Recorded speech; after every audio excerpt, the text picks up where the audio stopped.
Voilà, donc Mbote Champangui, hein, Mbote à tout le monde. C'est votre Ntumouan Swadi Kimbazi, Longi de la tradition Congo Diamona. J'espère que vous portez bien, j'espère que vous êtes en forme là où vous êtes. Aujourd'hui, nous sommes dimanche, une journée spéciale, une journée, chers Zulampangui, où nous allons tendre une fois de plus notre main, notre cœur à Nompangui de la tradition chrétienne pour leur dire de revenir à la maison. Vous savez que, chers Zulampangui, nous avons pour mission de ramener à la maison des frères et sœurs qui ont été capturés par des forces qui parfois les empêchent involontairement de reprendre le chemin du retour vers la maison, vers la source au sein de la tradition primordiale. Alors, Mpangui, Zola vous, Zola tout le monde. Nous allons aujourd'hui, en effet, poursuivre avec notre Kaboula sur la Bible et ses caprices. Parce que, comme vous le savez, si certains d'entre nous comprennent que le livre n'est pas sacré, cela peut aider beaucoup à revenir, à se réanimer et à reprendre le chemin de l'éveil. Donc, mon but ici est, chers Olampangui, multidimensionnel. Mon but est de permettre à nos frères et sœurs de la tradition Congo, du continent Katiopa, de sa diaspora, de pouvoir en effet prendre le temps de reprendre le bâton de pèlerin et de revenir à la maison. Voilà pourquoi il est important pour nous, au premier degré, de pouvoir poser, chers Olampangui, cette énergie pour dire que le livre qu'ils ont entre les mains ne peut pas être compris sans être initié, sans les textes ou l'apport de la science originelle. Donc, Zolavou, nous parlons aujourd'hui toujours de la Bible et de ses caprices dans la partie 2. Bon, chers Zola, Zolavou, je vais demander donc aux compagnies qui se connectent déjà, prenez le temps, lorsque vous rentrez, de liker et de partager, afin bien sûr de soutenir notre connexion sacrée. Prenez également le temps de ouvrir vos Bibles déjà, que ce soit les Bibles en ligne ou les Bibles que vous avez, parce qu'aujourd'hui, nous allons voyager. Nous allons voyager dans l'incohérence et Champangui, des choses que nous, sur lesquelles nous ne prêtons même pas attention souvent. Bon, déjà pour commencer, mes frères, sœurs, chers sœurs, vous savez que la semaine dernière, je vous ai en effet proposé des versets que vous devez, qu'on a étudiés ensemble, que vous devez lire pour voir comment nous sommes manipulés, comment nous sommes shintaorisés par des forces de l'astral. Est-ce que vous avez eu le temps de pouvoir réviser ou bien de pouvoir faire de vos propres investigations? Parce que vous savez, mon but ici n'est pas seulement de vous montrer des incohérences, mais mon but, c'est aussi de vous inciter vous-même à creuser et analyser en profondeur cela afin de se libérer des chaînes iséfétiques, métatroniques, démoniaques. Voilà. Donc, sans tarder, prenez vos Bibles. Nous sommes dimanche. On va lire l'évangile. On va lire l'évangile. Bon, ouais, c'est chaud, hein. Voilà. Nous sommes dimanche, mais aujourd'hui, notre journée de dimanche est une journée très spéciale puisque notre but n'est pas de pouvoir, Champagne, perdre le temps. Notre but est de se libérer des chaînes, hein, de se libérer des chaînes de l'astral. Donc, prenez le temps de prendre vos Bibles hein, avec Zola. Et puis, à partir de là, nous allons en effet étudier aujourd'hui l'incohérence biblique. Voilà. Mon but ici est tout simplement, ensemble, que nous étudions l'incohérence biblique. Le fait que la Bible n'est pas un livre saint, c'est un texte, c'est un livre qui rassemble plusieurs livres et ça a été mal écrit, mal copié, mal traduit et en plus, certains textes ne peuvent être compris que lorsque on est initié à certaines sciences. Donc, moi, de mon côté, je vais déjà ouvrir la Bible en ligne. Bon, déjà, chez Champagne, la Bible a plusieurs versions. Vous avez bien vu que les versions se contredisent. C'est pas pour le moment mon but. Mon but ici, c'est de vous montrer que dans la même Bible, il y a des dégâts. Il y a des dégâts. Donc, je vais partager mon écran. Alors, est-ce que le son passe avant que l'on puisse avancer? Hein? Est-ce que vous m'entendez? Est-ce que le son passe? Est-ce que vous avez déjà liké? Est-ce que vous avez déjà partagé? Prenez le temps de pouvoir le faire pour soutenir la connexion et l'œuvre et permettre à des Mpangui qui, en effet, chers Zola Mpangui, peuvent d'avancer avec Zola d'écouter l'enseignement que nous avons ici à partager pour l'éveil de niveau de conscience. Voilà, donc je vais vous partager mon petit tableau et puis nous allons étudier ensemble, cette première partie, ce premier verset, cher Zolampangi, de ce texte que l'on appelle aujourd'hui la Bible, qui n'est autre qu'un livre, comme je vous l'ai dit, bizarre, hein, bizarre et qui nous empêche de pouvoir évoluer sur, cher Zolampangi, la multidimensionnalité. Bon, déjà, on va commencer par, Matthieu. Ouais, ouais, ouais, Matthieu. Bon, déjà, il faut bien comprendre que, les textes n'ont pas été écrits par des soi-disant apôtres. Bon, mais ça, c'est pas vraiment important. Ça, c'est un problème de, on n'a pas besoin d'avoir un doctorat en physique nucléaire pour le savoir. Donc, c'est pas vraiment important. Moi, ce qui m'intéresse, c'est de vous montrer tout simplement les incohérences, bizarres qui se trouvent dans ce livre et qui, en effet, nous empêchent de grandir et d'avancer. Il est clair, je le répète, cher Zolampangi, que, le chrétien est un être très, très complexe. Il est comme sa Bible, en fait.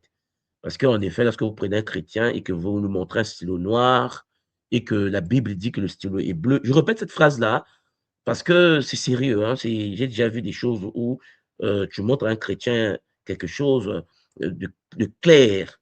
Même le verset que nous avons lu la fois dernière, c'est sûr que si les chrétiens sont tombés sur cette vidéo, heu, non, ça ne peut pas passer. Parce qu'il y a des bugs cognitifs, c'est très, très compliqué. Alors, je vais donc agrandir mon écran. Prenez vos Bibles.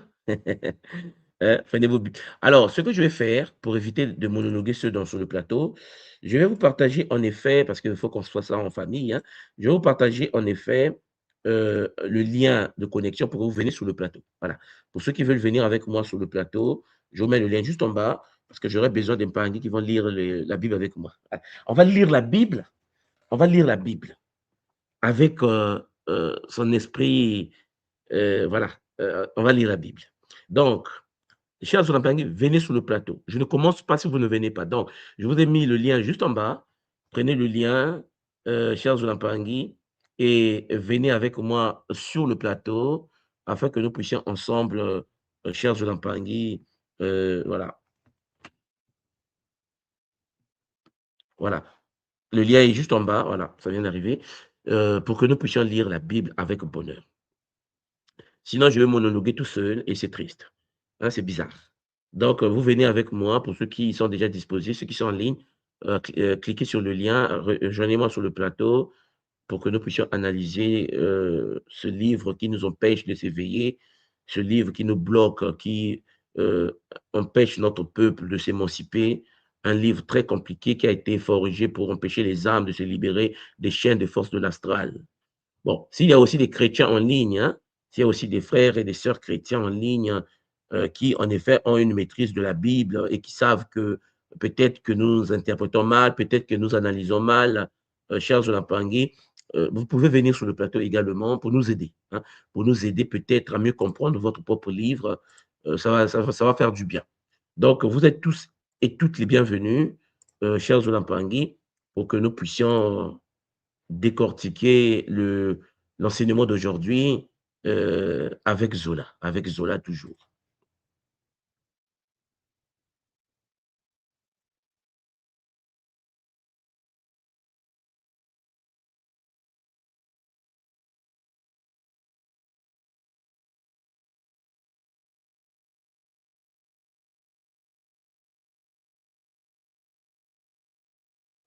Voilà.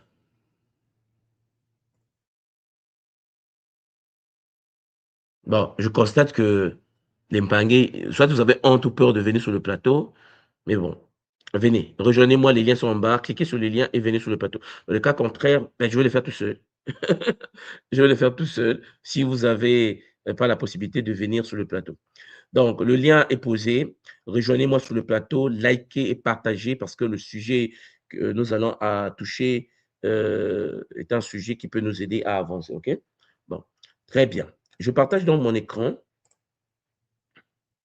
Je vais partager mon tableau, hein, le tableau multidimensionnel, voilà, pour que nous puissions traiter de ce sujet. Pour ceux qui veulent rentrer, n'hésitez pas. Rejoignez-moi pour que nous analysions ensemble le sujet. Voilà. Donc, alors, aujourd'hui, on va d'abord commencer par traiter de la contradiction, une contradiction satanique, satanique sur l'arrestation de celui que les chrétiens appellent JC. Voilà. Donc, d'abord, on va commencer par ça, parce que vous allez voir que ce n'est pas sérieux. On nous prend comme des imbéciles, on nous prend vraiment comme vraiment des imbéciles. Et ça passe, hein, ça passe. Vous allez voir des grands papas, des grandes mamans qui, en effet, comme tombent dans le piège, l'humanité est contrôlée massivement par ces êtres et ces entités isphétiques, les Shintaori. Et sauf que les Shintaori ne comprennent pas que le game, là, on va tous jouer à ça. Bon, pour ceux qui n'ont pas la Bible, parce que je vois vos écrits, pour ceux qui n'ont pas la Bible, vous pouvez venir sur le plateau. Et puis, vous pouvez ouvrir via Internet, hein, vous tapez Bible en ligne. Hein. Il y a un pari qui est rentré sur le plateau, Nukul Niri. Je ne sais pas si le son passe. Nukul Niri. Le micro est muté, Mpangi Niri. Est-ce que tu m'entends? Oui, je vous entends. Allô, Mpangi Niri, tu m'entends? Bon, je vois que Mpangi Niri a un problème de son micro parce que là, il a muté le micro. Ah, Mbote Mpangi Niri. Bonjour. Je ne sais pas si vous m'entendez. Mpangi Niri, je ne t'entends pas. Je ne sais pas si ça vient de mon côté. Est-ce que l'Mpangi, vous entendez Mpangi Niri parler? Parce qu'elle a démuté son micro, mais moi, je n'entends rien. Donc, je ne sais pas si c'est de mon côté ou de son côté où il n'y a pas de son. Bonjour, je vous entends, moi. Je vous entends très bien. Ah, Mpangi Niri, je t'entends, mais c'est loin. Est-ce que tu peux parler un peu plus proche? Je vous entends très bien. Oui. Bonjour. Aïe, aïe, aïe, c'est compliqué. Alors, cher Mpangi, est-ce que vous entendez Mpangi Niri parler? Est-ce que vous l'entendez parler? Écrivez-moi ça en bas. Est-ce que ça vient de mon côté? Mpangi Niri, on dit que le son est très, très bas de ton côté. Donc, je ne sais pas, essaie arrange ton micro, arrange ton son, on t'attend, papa. Pangui, au moins, toi, tu as eu le temps, je ne sais pas si c'est papa et maman, tu as eu le temps de nous rejoindre sur le plateau. Les Pangui ont peur de venir sur le plateau. Les Pangui ont peur. Bon, Moi, je vous entends. nous allons débuter donc notre enseignement d'aujourd'hui, cher Jolan Pangui, par Matthieu. Voilà. On va lire d'abord Matthieu 26. Donc, je vais, vous voyez les deux versets, hein? Bon, on va lire Matthieu 26. Pendant que Mpang Neri est en train d'arranger son micro, moi, de mon côté, je vais repartager, repartager l'écran. Je vais prendre la Bible en ligne et je vais vous partager la Bible en ligne, cher Jolan Pangui. Nous allons aller dans l'univers de Matthieu, tout simplement. Et puis, vous me direz, est-ce que c'est visible de votre côté pour que nous puissions avancer avec cela? Est-ce que vous voyez mon écran? Est-ce que c'est visible? Est-ce que vous le voyez, cher Zolampangi? Est-ce que vous voyez Évangile selon Matthieu?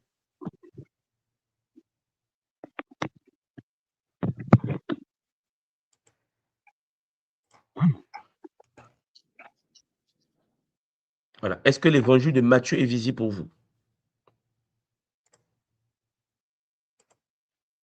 On me dit oui, parfait. Très bien. Bon.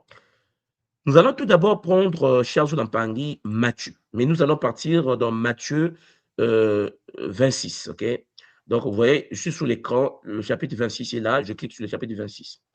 Donc, je vais descendre vers Matthieu, chapitre 26. Alors, nous allons commencer à lire Matthieu, mais attendez, 48, on est là. OK. Commençons par exemple déjà au verset 40. Voilà. Verset 40. Et il vint vers les disciples qu'il trouva endormis, et il dit à Pierre, vous n'avez donc pu veiller 1 heure avec moi? Veillez et priez, afin que vous ne tombiez pas dans la tentation. L'esprit est bien disposé, mais la chair est faible. Il s'éloigna une seconde fois et pria ainsi. Ah, c'est Jésus, hein, le fameux Jésus. Bon, déjà, on va voir s'il existait un jour, mais pour le moment, occupons-nous d'abord de ce qui est écrit. Mon Père, s'il n'est pas possible que cette coupe s'éloigne sans que je la boive, que ta volonté soit faite. Hein, bon, dans la Bible, dans Matthieu, il est en train de flipper parce qu'en effet, il sera crucifié, soi-disant, il va être chicoté par les Shintaori. Et donc là, il a peur. Okay? Donc il négocie un peu, il dit, bon, la coupe là est compliquée quand même. Donc, il revint, 43, il revint et les trouva encore endormis, car leurs yeux étaient apaisantis. Donc, les apôtres sont en train de dormir, il ronflait pour eux. Et il les quitta et s'éloigna. Il pria pour la troisième fois, répétant les mêmes paroles. Il négocie. Il est en train de négocier. Peut-être vous ne savez pas. Oh non, il est venu pour mourir pour nous. Calmez-vous d'abord.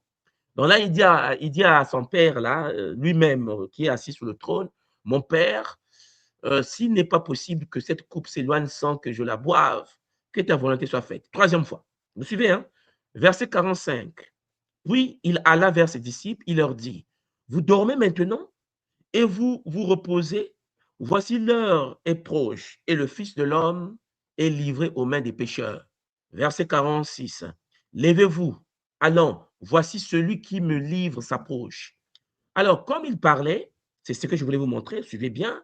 Comme il parlait encore, voici Judas. Oh, Judas, Judas. Bon, voici Judas, l'un des 12, arriva avec lui une foule nombreuse armée d'épées et de bâtons, envoyée par les principaux sacrificateurs et par les anciens du peuple. Celui qui le livrait leur avait donné ce signe. Celui que je baiserai, donc faire un bisou, c'est lui, saisissez-le. Donc, aussitôt, s'approchant de Jésus, il dit, salut Rabbi, et il le baisa. Et Jésus lui dit, mon ami, ce que tu es venu faire, fais-le.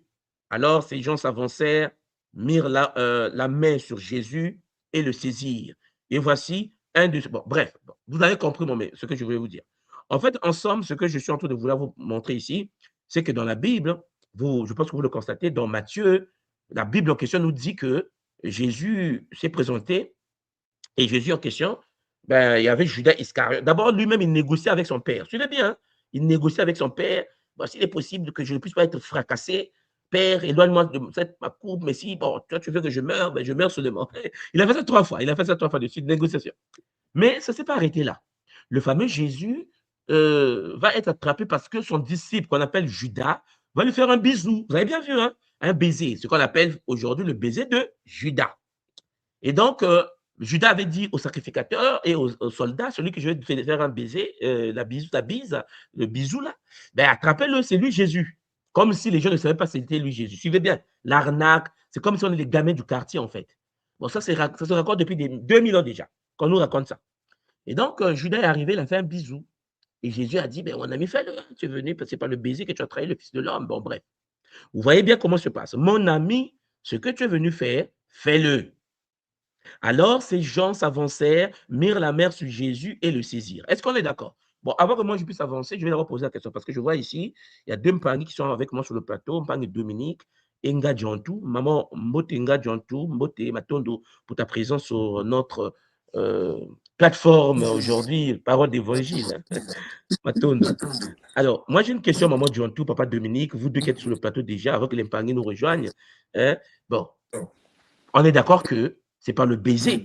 Maman Djantou, hein, il y a un bisou là, le symbole de la trahison du Christ, là, le baiser de Judas pour le reconnaître et le saisir. On est d'accord, papa Dominique? Oui, oui. Oui, on est d'accord, papa. Il y a une On est balance. d'accord que la Bible est claire. Et puis, papa Dominique, tu sais, on parle souvent de baiser du Christ, hein, le baiser de Judas. On dit, il m'a fait un baiser de Judas. Est-ce qu'on est d'accord? Ouais. Le baiser, ouais. Traite là, ouais. Bon.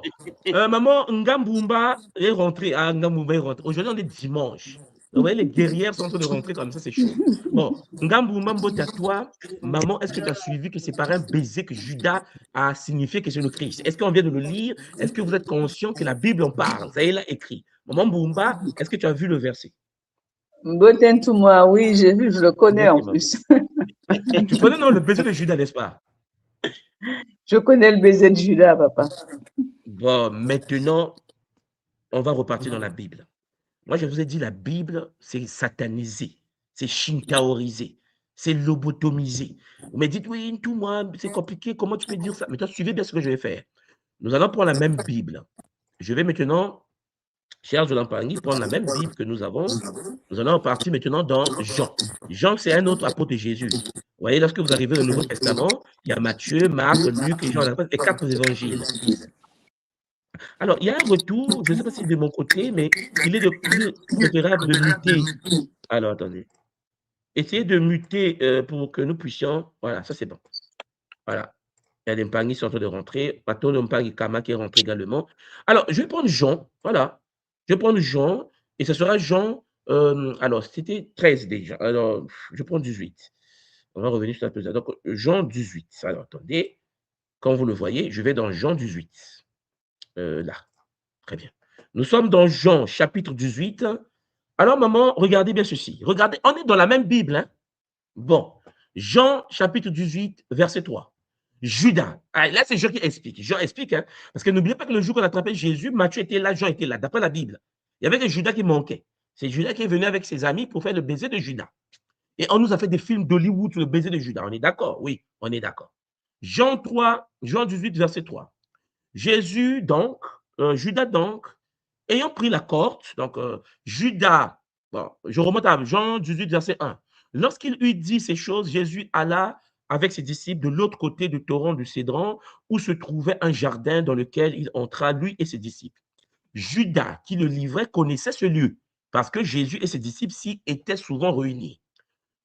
Verset 3, Judas, donc, ayant pris la corde, et des huissiers convoyèrent les principaux sacrificateurs et les pharisiens, vint là avec des lanternes, des flambeaux et des armes. Jésus, sachant tout ce qui devait lui arriver, s'avança. Maman Bumba, écoutez-moi bien. Nga Jonto. Jésus s'avança. Il leur dit, bon, dans Matthieu, on a vu que Jésus n'a rien dit. Hein. Dans Matthieu, on a vu que Jésus était là, Judas s'est approché, il a fait un baiser de Judas. Et Jésus lui a dit, fais ce que tu as à faire. On a dit que ce n'est pas le baiser de Judas qu'on a reconnu Jésus, on est d'accord. Mais Jean, je ne sais pas s'il dormait ou il était en coma. Jean nous dit, non, le jour en question là, Jésus s'est approché et il leur dit, qui cherchez-vous? Bon, Ngambumba, est-ce que tu as bien vu ici qui cherchez-vous? Là, qui cherchez-vous? Oui, oui, je vois bien, papa. Bon, on est clair que Jésus leur demande, il demande la masse qui vient d'arriver la nuit là, qui cherchez-vous? Ils lui répondirent 2 points. Jésus de Nazareth. Ils ont répondu, ils ont dit non, c'est Jésus de Nazareth. Jésus leur dit, c'est moi, c'est moi. Et suivez bien. Et Matthieu a dit que c'est le baiser là qui a fait qu'on reconnaît Jésus. Ben moi, je vais créer mon église, je vais dire c'est le baiser de Judas. Mais sauf que ici, là, Jean ne dit pas ça. Jean dit que Jésus leur a dit, qui cherchez-vous? Et Jésus, on a répondu, Jésus de Nazareth. Jésus leur dit, c'est moi. Et Judas, qui le livrait, était avec eux. Bon, verset 6. Lorsque Jésus leur eut dit, c'est moi, maman Mbumba, ils reculèrent et tombèrent par terre. Non, la Bible, non. Moi, je vais écrire un livre de Batman. Je vous assure qu'il faut créer une église de Batman. C'est-à-dire que la Bible nous dit que Jésus leur a dit, c'est moi. Et lorsqu'il leur a dit, c'est moi, tous les pharisiens là, les militaires et Judas, ils reculèrent et tombèrent par terre. J'ai été où? Mais en fait, Matthieu dormait, il somnolait. Bon, il leur demanda de nouveau, mais qui cherchez-vous? Et ils dirent, Jésus de Nazareth. Jésus répondit, je vous ai dit que c'est moi. Si donc c'est moi que vous cherchez, laissez aller ceci. Est-ce que maman, tu vas te suivre? Je suis, papa. Maintenant, la question que je vais vous poser, on va commencer par ces versets-là. Est-ce que Jésus a été trahi par le baiser dit de Judas? Ou bien on l'a attrapé parce que lui-même, il a dit, c'est moi. Mais, et puis, alors, je continue. Il dit cela afin que s'accomplisse la parole qu'il avait dite, je n'ai perdu aucun de ceux que tu m'as donnés. Simon-Pierre, qui avait une épée, la tira, frappa le serviteur du souverain sacrificateur et lui coupa l'oreille droite. Ce serviteur s'appelait Malchus. Jésus dit à Pierre, remets ton épée dans le fourreau. Ne boirai-je pas la coupe que le Père m'a donnée à boire? La corde, donc les tribuns, et les huissiers des Juifs qui saisirent alors Jésus et le lièrent. Ils l'emmenèrent d'abord chez Anne. Si vous regardez le film d'Hollywood, ils ont combiné Matthieu et Jean. Vous vous souvenez, hein, dans le film, pour ceux qui ont regardé le film de Jésus, il prend son épée, Matthieu, Pierre, il coupe l'oreille, Jésus remet l'oreille.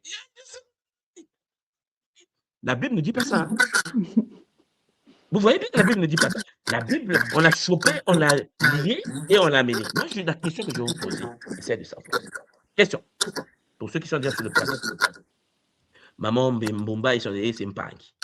Question, est-ce que Jésus a été trahi par un baiser de Judas ou Jésus s'est présenté lui-même aux portes des pharisiens et on l'a attrapé, on l'a mis? Qu'est-ce qui s'est réellement passé? Parce que la Bible nous donne deux versions de la même arrestation. Papa Dominique, dans la parole. Il s'est montré lui-même hein, à chaque fois. Il a dit, me voici, je suis là. Mais Matthieu a dit moi, tout à c'est l'heure. moi que vous cherchez. Mais Matthieu n'a pas dit ça, papa. Non, Matthieu dit que non, Judas est arrivé, il a fait un bisou. Ouais, Matthieu, il a baisé, ouais. Bon, là, on fait comment? Dans Matthieu, il y a une balance. Hein, on fait comment? C'est dans la Bible. Hein? On fait comment? On a deux témoins avec deux versions les chrétiens qui nous suivent. différentes. Maman Djantou, beauté. Beauté, papa.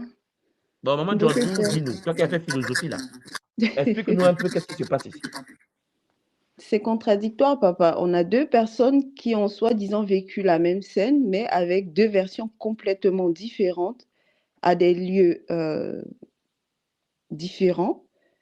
Et c'est pas cohérent, en fait. C'est pas, enfin, ça n'a pas de sens. Peut-être que... Alors, papa Dominique, attends, vous mettez d'abord vos micros parce que les Mpangui disent qu'il y a un retour. Donc, on laisse d'abord maman Djantou s'exprimer. Maman Djantou.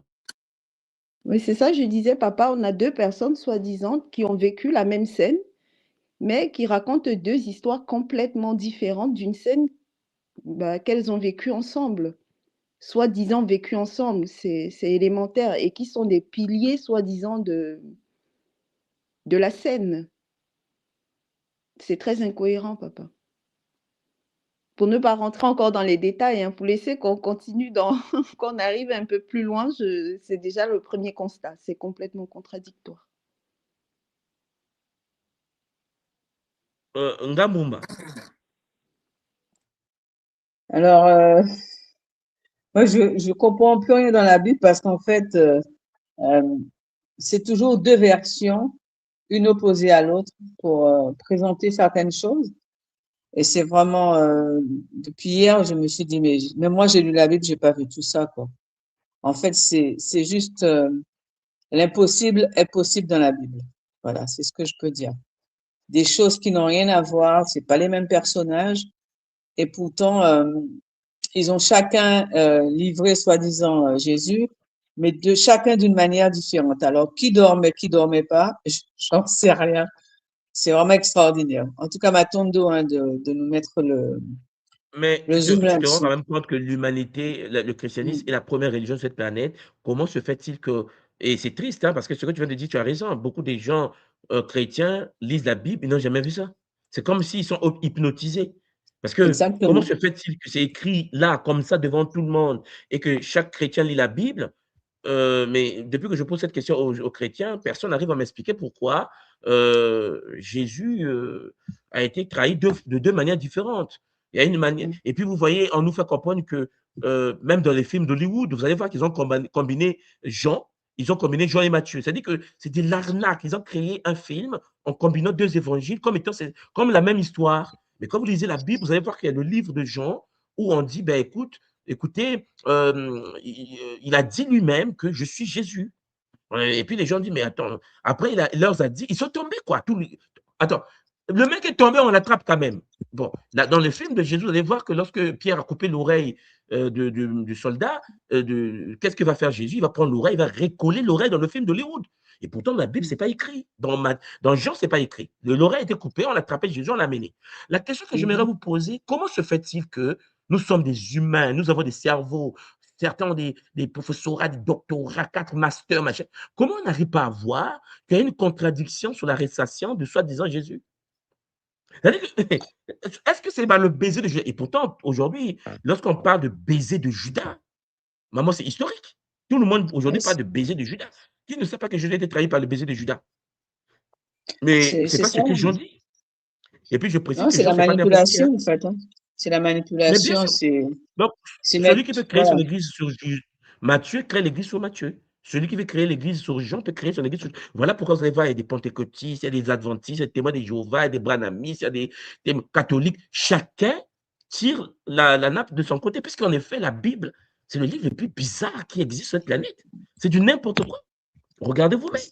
Bon, je ne m'arrête pas là. On va continuer. Maintenant que nous... Alors, notez ça bien, parce que je vais revenir dessus. Maintenant que nous avons touché à ce verset qui montre qu'il y a une contradiction historique, cher Zolamparangui, sur l'arrestation de Jésus, il est arrêté. Et puis, on va l'amener devant Ponce Pilate. Bon, bref. Mon but ici, ce n'est pas vous montrer l'incohérence que Pilate existait ou pas, où Jésus est né avant Pilate. Bon, ce n'est pas important. Ce n'est pas vraiment important parce que les gens qui ont la foi, c'est compliqué. Bon, je vais prendre Jean 19, verset 17. Donc, si vous avez vos Bibles, alors, attendez, je vais repartager la Bible. Hein, aller prendre Jean. On va lire Jean. Donc, la Bible est là. OK, je le partage. Et, cher Zolamparangui, nous allons en effet aller dans Jean, mais le 17. Voilà. Donc, Jean, bon, Jean, Jésus, je vais prendre Jean 19, verset 17. Voilà. Alors, verset 16. Alors, il leur livra, il le leur livra. Alors, je commence au verset 15. Le verset 14. C'était la préparation de la Pâque. Et environ la 6e heure, Pilate dit aux Juifs, voici votre roi. Mais ils s'écrièrent, ôte, crucifiez-le. Pilate leur dit, crucifierai-je votre roi? Les principaux sacrificateurs répondirent, nous n'avons de roi que César. Point. Alors, il leur livra pour être crucifié. Verset 16, hein, ils prirent donc Jésus et l'emmenèrent. 17. Jésus portant sa croix arriva au lieu du crâne qui se nomme en hébreu Golgotha. C'est là qu'il fut crucifié. Et 2 autres avec lui, un de chaque côté et Jésus au milieu. Est-ce que, maman, vous me comprenez? Et puis Pilate fit une inscription qu'il plaça sur la croix et qui était ainsi conçue, Jésus de Nazareth, roi des Juifs. Retenez bien cette phrase-là. Donc, Pilate a écrit sur la planche qui était au-dessus de la croix, Jésus de Nazareth, roi des Juifs. Beaucoup de Juifs lurent cette inscription parce que le lieu où Jésus fut crucifié était près de la ville. Elle était en hébreu, en grec et en latin. Ok, vous suivez, hein? Jésus de Nazareth, roi des Juifs. Bon. Jésus, portant sa croix, arriva au lieu du crâne. On a bien vu. Maman Jantou, on a bien vu qu'il portait sa croix, il est allé jusqu'au mont du crâne. Il écrit, n'est-ce pas? Tout à fait, tout moi, oui. Donc, si moi j'écris mon église, je vais vous dire que Jésus avait porté sa croix jusqu'au mont Golgotha. On est d'accord? Oui. Dans la même Bible, on va aller voir Matthieu maintenant. Dans la même Bible. Matthieu va raconter cette histoire parce que Matthieu il est là. Matthieu, il était soi-disant là. Donc, je repars ici, Matthieu, je vais prendre Matthieu 27. Voilà, je vais dans Matthieu 27, comme vous voyez, je pense que vous voyez l'écran. Bon, quel moment je vais commencer ça? Alors verset 28. Ils lui ôtèrent ses vêtements et le couvrirent d'un manteau écarlate. Ils tressèrent une couronne d'épines qu'ils posèrent sur sa tête et lui mirent un roseau dans la main droite, ainsi de suite. Il cracha contre lui, prenait le roseau et frappèrent sur sa tête. Après s'être ainsi moqué de lui, ils lui ôtèrent le manteau, lui remirent ses vêtements et l'emmenèrent pour le crucifier. Lorsqu'ils sortirent, ils rencontrèrent un homme de Cyrène appelé Simon. Là, c'est Matthieu qui raconte. et ils le forcèrent à porter la croix de Jésus. Alors, maman, si moi je lisais le livre de Jean, on nous a dit qu'on a attrapé Jésus, on donné la croix, et il a porté sa croix jusqu'à Mont Golgotha. C'est ce qu'on a lu tout à l'heure. Oui, papa. Matthieu ne dit pas ça. Non, il Matthieu dit dit pas. qu'on est sorti là. Ce n'est pas Jésus qui portait sa croix. Mais lisez bien la Bible, quoi. Regardez, lorsqu'ils sortirent là, lorsqu'ils sont sortis, ils ont rencontré un homme de Cyrène appelé Simon. Et ils le forcèrent à porter la croix de Jésus. Bon, la question qui se pose, c'est que qui portait la croix de Jésus? Jésus portait la croix, ou bien c'est Simon qui portait la croix de Jésus? Arrivé au mont Golgotha, ce qui signifie lieu de crâne, ils lui donnèrent à boire du vin mêlé au miel, mais quand il eut goûté, il ne voulut pas boire. Après l'avoir crucifié, ils se partagèrent ses vêtements en tirant au sort afin qu'il s'accomplisse ce qu'il avait été annoncé. Puis ils saisirent et le gardèrent pour indiquer le sujet de sa condamnation.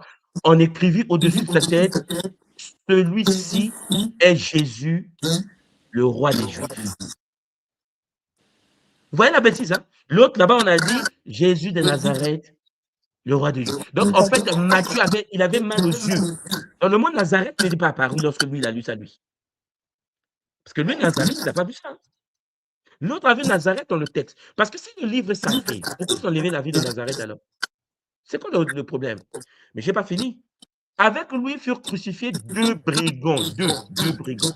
L'un à sa droite, l'autre à sa gauche. Les passants l'injuriaient et secouaient la tête en disant, toi qui détruis le temple et qui le rebâtis en 3 jours, sauve-toi toi-même. Si tu es le Fils de Dieu, descends de la croix. Les principaux sacrificateurs avec les scribes et les anciens se moquaient aussi de lui et disaient, il a sauvé les autres et il ne peut pas se sauver lui-même. S'il est le roi d'Israël qui descend de la croix et nous croirons en lui. Il s'est confié en Dieu, que Dieu le délivre maintenant s'il l'aime, car il a dit, je suis fils de Dieu. Les brigands, écoutez l'histoire, hein, les brigands, alors, il y a un petit bruit, je ne sais pas, il faut que maman John coupe son voilà, mutez vos micros, voilà, comme ça. Là, il n'y a plus de bruit. Donc, je continue. Les brigands crucifiés avec lui l'insultaient. Vous voyez les brigands? De la même manière. Depuis la 6e heure jusqu'à la 9e, il y eut des ténèbres sur toute la terre. Alors, vous comprenez que, et vers la 9e heure, Jésus s'écria d'une voix forte, Élie, Élie, lama sabachthani, c'est-à-dire, mon Dieu, pourquoi m'as-tu abandonné? Ah, la fin du siècle, la fin du siècle. Bon, est-ce que c'est clair pour tout le monde? Maman, est-ce que c'est clair? En effet, les brigands se sont moqués de lui. Maman John. Oui, c'est assez clair pour moi. C'est assez clair. Les deux brigands se sont moqués de lui, on est d'accord? Oui, oui, c'est assez marquant. Et puis, il a dit, mon Dieu, pourquoi m'as-tu abandonné? On est d'accord? Oui, oui. Il galérait sur la croix, on est d'accord là? Tout à fait. Mais écoutez, on va repartir sur Jean. Jean 17. Regardez maintenant l'arnaque de la Bible. Jésus portant sa croix arriva au lieu du crâne qui se nomme en hébreu Golgotha. C'est là qu'il fut crucifié. Et 2 autres avec lui, un de chaque côté. On a vu tout à l'heure, maman John Tout, que les 2 se moquèrent de lui. Oui, tout à fait. Bon. Pilate fit une inscription, Jésus de Nazareth. On a vu que Matthieu n'a pas dit qu'il était de Nazareth sur la inscription. Alors, beaucoup de Juifs lurent cette inscription parce que bon, les principaux sacrificateurs des Juifs dirent à Pilate, n'écris pas roi des Juifs, mais écrit qu'il a dit, je suis roi des Juifs. Pilate répondit, ce que j'ai écrit, je l'ai écrit, c'est-à-dire Jésus Nazareth, roi des Juifs. Bon. Les soldats, après avoir crucifié Jésus, prirent ses vêtements et ainsi de suite. OK? Alors, une part pour chaque soldat, ils prirent ainsi de suite, ainsi de suite. Près de la croix de Jésus se tenait sa mère, ainsi de suite, Marie, femme de Clopas, Marie de Magdala. Jésus, voyant sa mère auprès d'elle, le disciple qu'il aimait, dit à sa mère, femme, voici ton fils. Il n'y avait pas de Jean, celui qui a écrit le texte là, soi-disant. Et puis, il dit à ce disciple, voilà ta mère, ainsi de suite. Tout ça, Matthieu n'a pas vu ça, hein? Matthieu n'était pas. Après cela, Jésus savait que tout était déjà consommé, dit, afin que l'écriture fût accomplie, j'ai soif. Il y avait là un vase plein de vinaigre, les soldats en remplirent une éponge et ainsi de suite. Quand Jésus eut pris le vinaigre, maman, écoutez bien, Jésus dit ceci, tout est accompli. Il baissa la tête et rendit l'esprit. Est-ce que vous suivez le game? Tout à Bon, fait, dites-moi, à papa. quel moment il a dit, mon Dieu, pourquoi m'as-tu Pourquoi abandonné? m'as-tu abandonné? Oui. Mm, Est-ce que vous comprenez les délires d'un mm, livre sacré? mm. Alors, moi, si je suis africain, puisque je suis africain, et que je lis ce livre avec Jean, moi, je sais que Jésus n'a jamais dit, mon Dieu, pourquoi m'as-tu abandonné? Tout à fait. On est d'accord? On est d'accord, papa. Bon, je vais encore vous choquer. On va aller prendre Luc.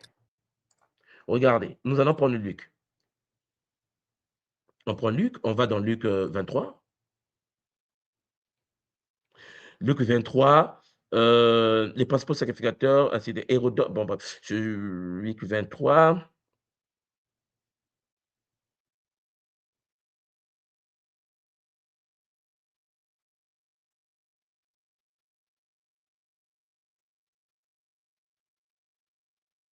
Ok, Luc 23, le verset 36. Les soldats aussi se moquaient de lui, s'approchant et lui présentant du vinaigre. Il disait, si tu es le roi des Juifs, sauve-toi toi-même. Et il y eut au-dessus de lui une inscription. Celui-ci est le roi des Juifs. Tout à l'heure, on nous a dit, Jésus de Nazareth, roi des Juifs. Roi des Jean a Juifs. dit, Jésus-Christ, celui-ci est le roi des Juifs. Donc, en fait, laissez tomber. Là, même là, il a enlevé Jésus. Lui qui a enlevé Jésus. On va dire, Ça ouais, fait c'est moi qui trois réécris, il n'y a pas de inscriptions problème. différentes. Alors, Mm. suivez bien. Là où je vais vous montrer quelque chose que les deux autres n'ont pas dit. Regardez. L'un des malfacteurs, Matthieu dit que les deux se moquaient de lui. Hein. On a vu ça tout à l'heure, maman John Tou. Oui, tout à fait, papa. Mhm. L'un des malfaiteurs crucifiés l'injuriait, disant, n'es-tu pas le Christ? Sauve-toi toi-même et sauve-nous. Mais l'autre, puisqu'ils étaient deux, Oui, mais l'autre le reprenait et disait, ne crains-tu pas Dieu, toi qui subis la même condamnation? Pour nous, c'est justice, car nous recevons ce qu'ont mérité nos crimes. Mais celui-ci n'a rien fait de mal. Et il dit à Jésus, maman, essaie de muter ton micro, s'il te plaît, parce qu'il y a un retour. Et il dit à Jésus, souviens-toi de moi quand tu viendras dans ton règne. Si tu fais les bêtises. Tout à l'heure, Matthieu a dit que les deux se moquèrent de lui. Luc dit que non, un se moquait de lui et l'autre lui a dit, souviens-toi de moi quand tu viendras dans ton règne. Et Jésus lui répondit, je te le dis en vérité, aujourd'hui, tu seras avec moi dans le paradis. Mais c'est quoi le problème? Maintenant, je n'ai pas fini. Verset 46.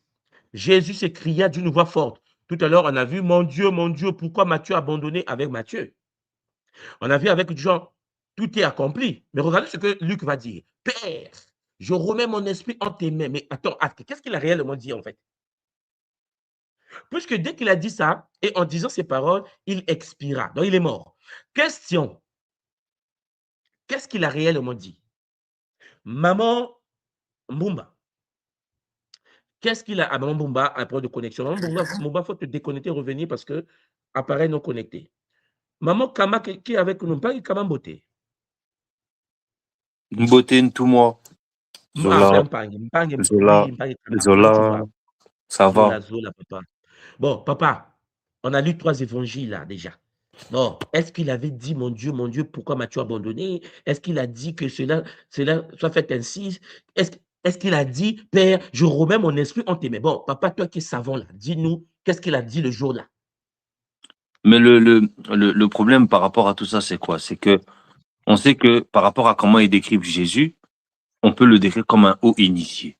Maintenant, comme on sait que c'est un haut initié, d'après ce qu'ils disent, quand il y a plusieurs paroles qui sont données, c'est pas logique. Parce que aujourd'hui, si Jésus voulait que des écrits soient faits, il a fait des miracles comme ils l'ont décrit dans leur livre. Il aurait écrit lui-même pour justement éviter ce genre de problème parce que avec son haut niveau de conscience, il connaît le niveau de ses élèves. Ensuite, si maintenant ces paroles que la Bible nous donne dans ce contexte-là, des paroles du Christ, nous aujourd'hui, on a des preuves que l'humain, c'est un programme, comme vous l'avez dit, qu'ils ont un logiciel qui a été inséré sans qu'ils réfléchissent à ce logiciel parce que vous êtes là aujourd'hui, vous avez fait descendre des écrits, vous avez fait descendre des savoirs et vous êtes là vivant. Ça veut dire que les gens aujourd'hui peuvent venir vous poser des questions sur les savoirs que vous avez fait descendre. Maintenant, Jésus, s'il n'a pas fait descendre de livre, comme vous l'avez fait, ou comme même moi, j'ai écrit un livre qui s'appelle Zola Yabomoï, les gens sont réfractaires aujourd'hui par rapport à ces savoirs ancestraux qu'on est en train de faire descendre. Et nous, on est là et on sait pourquoi nous-mêmes, on l'a écrit de nous-mêmes. Moi, j'ai des gens autour de moi qui sont plus calés dans la connaissance spirituelle, mais dans la conscientisation mécanique de la spiritualité, je sais que là, pour faire comprendre la chose au maximum de gens, il fallait que ce soit moi qui l'écris. Même si le gars, il est bon, mon ami là, il est bon, je sais que c'est moi qui dois l'écrire. Et comme de la même manière, vous avez fait descendre les savoirs, aujourd'hui, les gens, ils nous parlent de la Bible, mais nous, on est là, on leur parle de choses que nous, on a écrites concrètes, avec des connexions qu'on sait leur montrer, qu'on sait leur prouver par A plus B, mais tellement ils sont dans le déni, comme vous l'avez dit, tellement ils sont aveuglés par les écrits et ils se reposent pas la question, parce que eux, ils vont dire quoi? Dans ces paroles-là, ils vont vous dire, non, mais le Christ, il a voulu, comment dire, manifester ces écrits-là à travers chacun d'eux qui voit ça de leur manière. Parce qu'on peut dire que, par exemple, l'autre est bélier, l'autre est taureau. Donc, les gens vont nous dire, oui, mais si chacun de nous regarde un match de foot, même si on a vu le même match, quand il va falloir décrire le match, aucun des 12 va décrire la même chose sur les actions qui sont déroulées. C'est ça qu'eux, ils vont nous dire pour contredire ce qu'on est en train de montrer là.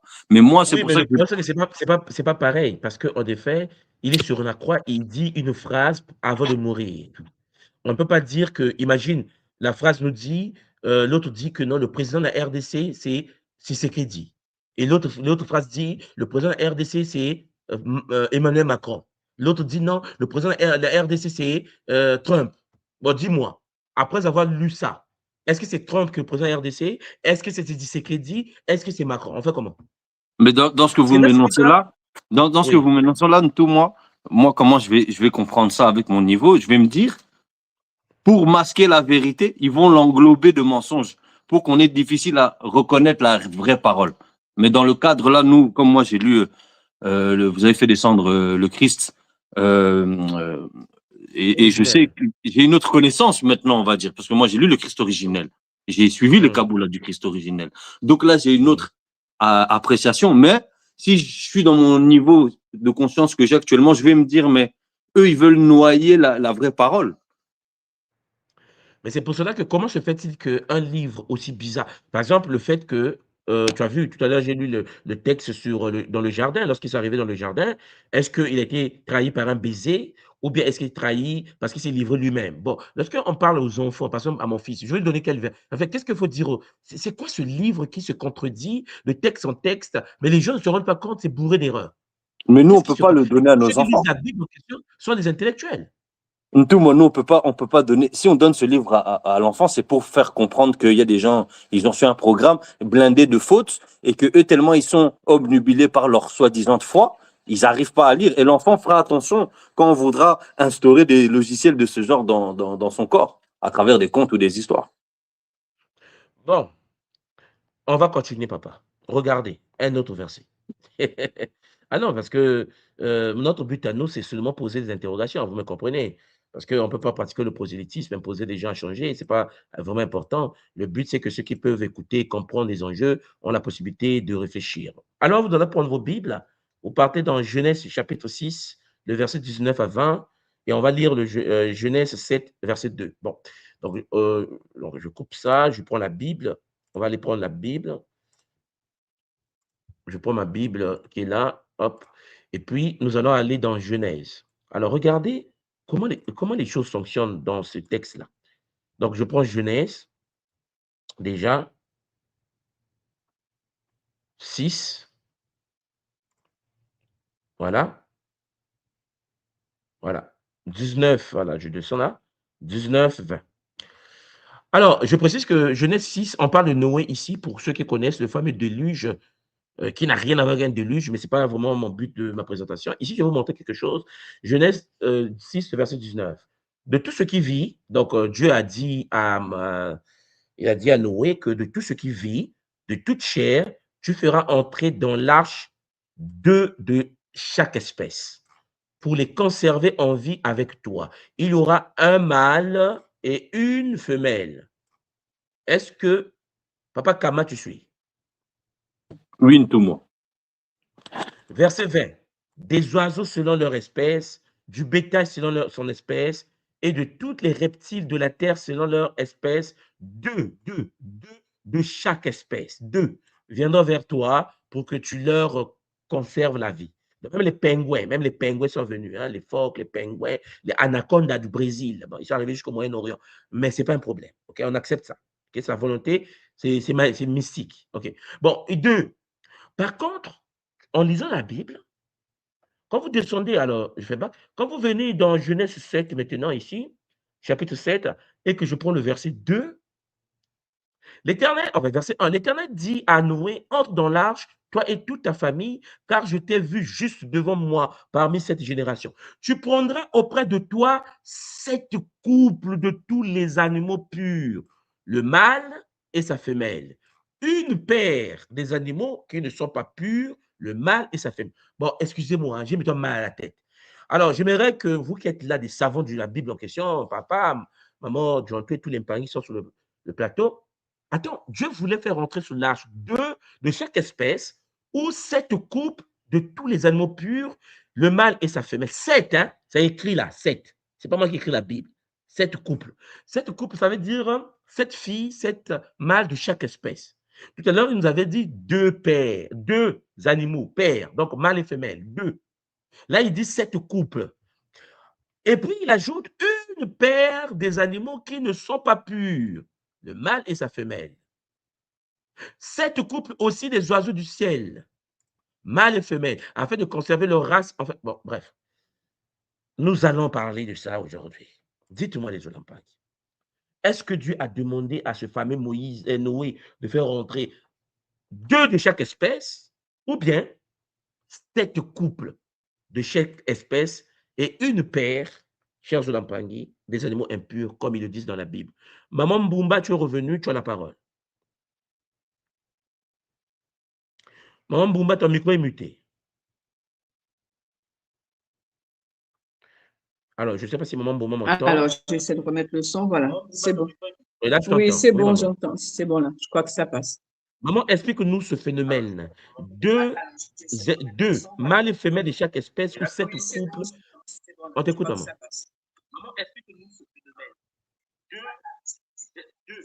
Maman Boumba, est-ce que tu nous entends? Bon, je pense que Maman Boumba a un problème de micro parce que je ne l'entends pas du tout. Maman Boumba, est-ce que tu nous entends? Je vous entends. Ok. Pangui Djantou, pendant que Maman Boumba va fixer son micro, Pangui Djantou, est-ce que tu es là? Oui, je suis là, tout moi. On Et t'écoute, maman. oui, pour ma petite analyse, on comprend assez vite que la Bible ou la bibliothèque, hein, comme on a l'impression de le constater, a été écrit, les différentes versions, j'ai l'impression, ont été écrites pour être adaptées à de différents personnages ou des différentes zones ou des différentes communautés. Parce que c'est canalisé selon peut-être les émotions ou selon les peuples. Et on se rend aussi compte de ces incohérences dans le sens où, quand ils prêchent, ils n'ont pas une chronologie de texte. Ce n'est pas une histoire chronologique. À l'église, ils vont prêcher. Par exemple, aujourd'hui, ils vont faire Jean. Demain, ils vont faire la naissance. Après-demain, enfin, chaque semaine, c'est une version différente. Donc, il n'y a pas de chronologie, ce qui fait que les gens n'ont pas le temps de faire le lien de faire le lien des erreurs. Donc, on est dans une forme de lobotomisation qui fait en sorte que l'évidence n'est même pas détectable, papa, parce que franchement, c'est gros. C'est gros. Pour Et moi, c'est pourtant, des nous voyons textes bien qui ont que, été... voilà. oui. Et pourtant, nous voyons bien que là, c'est compliqué. Parce que, alors, je précise en passant que si nous lisons la Bible de manière littérale, là, je parle aux chrétiens, c'est mort. Parce qu'avec des erreurs comme ça, on ne peut pas s'en sortir. Oui, il est vrai que si nous lisons ces textes qui ont été plagiés un peu partout avec l'œil initiatique, on s'en sort.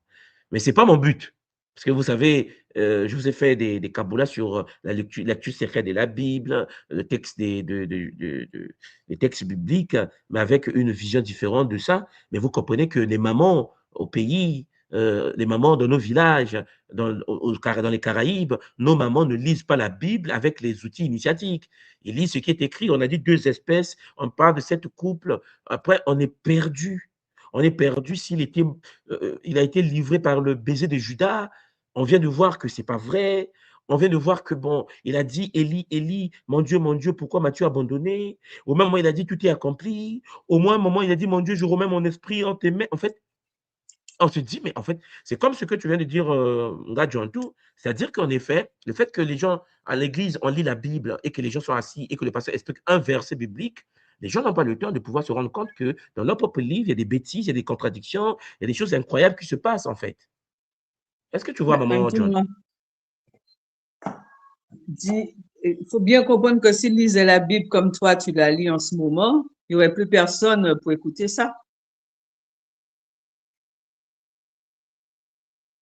Mais c'est là où nous comprenons en effet quel est le but de ces gens-là. Parce qu'on ne peut pas avoir un livre qui regroupe des gens avec des contradictions aussi graves. S'il y a des chrétiens en ligne, excusez-moi, venez nous aider. Parce que là, il faut que vous m'expliquiez, est-ce qu'il y avait 2 couples ou bien 7 couples de tous les animaux purs, le mâle et sa femelle, une paire d'animaux? Venez expliquer, parce que là, c'est compliqué, c'est criminel, c'est pas possible. J'ai du mal même à donner un cadeau à mon fils, la Bible, parce que mon fils me dit, papa, est-ce qu'il y avait 2 animaux ou 7 couples? Là, on fait comment alors? Maman Boumba. Eh bien, papa, on prend aucune version et on dit que la Bible, c'est qu'un tissu de mensonges et que c'est difficile, même pour quelqu'un qui a, comment dire, qui réfléchit, qui parle et qui comprend toutes les explications. Il n'y a pas de suite logique dans ce que dit la Bible. C'est des scènes qui sont collées une sur l'autre et une dans l'autre. Et on nous a imposé ça. Et il faut pouvoir se libérer de tous ces mensonges, tous ces écrits qui sont des faussetés, en fait. Parce qu'on est d'accord, maman, que là, on voit que c'est pas sérieux. Ah, c'est vraiment pas sérieux, papa. Bon. Moi, quand j'ai commencé à lire ça, à comprendre ce que c'était, bon, c'était pas ces versets-là, mais moi, je me rappelle de l'Ancien Testament, on disait, ben, vous entrez dans les villes, vous tuez tout le monde, vous volez, vous pillez, vous violez leurs femmes. Moi, j'étais juste dégoûtée, quoi. C'est simplement de l'arnaque, comme tu dis, de l'arnaque VIP, hein. C'est vraiment tromper les gens et les enfermer dans quelque chose de complètement abject. Parce que là c'est mais vous voyez bien que maman, pour le moment, on ne parle même pas encore de ce fameux Noé, on ne parle pas si ça existait. C'est pas notre but, hein, de notre caboulage de ce soir. Mais c'est tout simplement essayer d'expliquer aux parents pourquoi on n'est pas conscient, pourquoi on ne prend pas conscience qu'il y a des erreurs et qu'un livre inspiré de Dieu, parce qu'on dit c'est inspiré de Dieu, et si ce Dieu est dans l'incapacité de voir qu'il y a des erreurs des chiffres, hein, là, je ne parle même pas des erreurs théologiques, c'est des erreurs des chiffres. Et là, c'est chaud. Tu vois? Et tout le monde n'est pas kabbaliste pour comprendre que c'est la guématrie qui doit leur permettre de comprendre la Bible. Les mamans dans l'église, c'est des pauvres esprits qui viennent prier, tu vois, et qui lisent que Dieu a dit que je suis venu apporter l'épée pour séparer l'homme, le père à son fils, sa fille à sa mère. Mm. Bon. Ouais. Alors, il y a dernière chose que je vais vous montrer. Une dernière chose, on va reprendre encore notre tableau. Je vous ai mis un autre verset. Donc, pour ceux qui ont des Bibles, prenez vos Bibles. Mais On va les toucher avec. Oui. Tout moi. J'avais une question dans une réflexion. Quand maman analysait, je me suis mis aussi à analyser. Et mon analyse est la suivante. Je me suis dit, mais peut-être que si aujourd'hui on prend en compte que ceux qui lisent, enfin qui revendiquent le plus la Bible et Jésus, ce sont les Latinos et les Africains, en majorité. Parce que si on prend l'exemple du Canada ou de l'Europe, l'Europe avant, elle était sous le joug de l'Église catholique. Mais comme eux, ce sont des lecteurs, ces gens-là sont initiés à la lecture très jeunes. Moi qui travaille dans une bibliothèque pour enfants, à base de 3 ans, il y a une fille de 7 ans, elle me dit, mais moi, je vais étudier Charlemagne. Parce qu'ils ont fait des livres jeunes pour leurs enfants. Ça veut dire qu'ils sont initiés à la lecture très tôt, ces peuples-là. Mais nos peuples à nous, on reçoit oralement. Donc, je me suis dit que ils ont créé la Bible pour nous. Parce que nous, on n'aime pas lire. Nous, on a difficile à lire. Donc, déjà, si on a difficile à lire, comment on va bien analyser comme maman l'a fait? Oh, tel verset ou tel verset, nous, à l'église. Nous, comme on préfère l'église, donc la oralité, c'est normal qu'on mange plus ce que le pasteur nous donne à boire. Parce qu'on aime l'oralité. Parce qu'en majorité, le peuple mélanoderme est un peuple qui écoute les histoires oralement. Donc, quand le pasteur lui dit la Bible oralement, lui, il n'a pas cette science, cette initiation de lecture pour aller relire.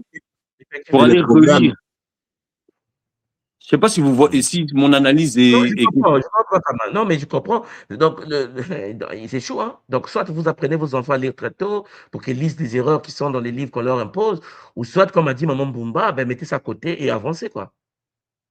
Mettez ça à côté et avancez. Ça, vous voyez bien que là, on n'est même pas en train de critiquer, hein. On est en train de lire des incohérences. Vous voyez bien que là, on ne rentre pas dans les détails. Ouais. Non, non. On lit les incohérences, les mêmes histoires dans la même Bible avec des contradictions énormes. C'est bizarre. Bon, regardez ceci. Matthieu 1, du 1 à 17. Bon, c'est un peu long, mais je vais vous montrer quelque chose. On ne va pas tout lire, mais vous allez comprendre. Donc, je vais aller prendre la Bible, je vais vous partager l'écran. Donc, je coupe ça. Et je partage l'écran pour que nous puissions tous avoir l'écran. Voilà. Voilà, donc on va aller prendre Matthieu. Donc, on a pris Matthieu, chapitre 1. Voilà. Vous voyez ici, pour ceux qui n'ont jamais fait attention, généalogie de Jésus-Christ, fils de David, vous voyez, fils de David, fils d'Abraham. Bon. Alors, lorsque vous lisez ça, de Abraham engendra Isaac, Isaac engendra Jacob, Jacob engendra Judas et ses frères, et jusqu'à Jésus, regardez. Jacob engendra Joseph, l'époux de Marie, de laquelle est né Jésus, qui est appelé Christ. Il y a donc en tout 14 générations depuis Abraham à David, 14 générations depuis David jusqu'à la déportation à Babylone, 14 générations depuis Babylone jusqu'à Jésus-Christ. Ça veut dire 14 fois 3. Ça veut dire que, Maman Djantou, on a combien de générations de Abraham ici jusqu'à Jésus? 14 fois 3, on a 42 générations à peu près, oui. Bon. Est-ce que vous suivez là? Alors, je précise que... 42, ah bah oui. Ah bah oui, oui. Bah oui, bah oui. Oui, 42, effectivement, tout moins. Ok. Vous suivez là? D'Abraham à Jésus, quoi. OK? Et puis, je précise que ici, là, Eliud, là, engendra Élisar. Regardez, Élisar. Élisar engendra Matan. Matan engendra Jacob. Jacob engendra Joseph. Le père de Joseph, c'est Jacob. On est d'accord jusqu'à là? Et je précise que, c'est ça qui est compliqué avec le monde, là. Jésus n'a pas, Joseph n'est pas le père biologique de Jésus. C'est ce qu'on nous a appris. On nous a dit que Marie, sa femme, était enceinte par le Saint-Esprit. Le Saint-Esprit s'occupait d'elle. Elle est tombée enceinte. Et puis Dieu est venu menacer Joseph parce que Joseph voulait s'éloigner. Mais vous comprenez que ce n'est pas Marie qui est de la lignée de David.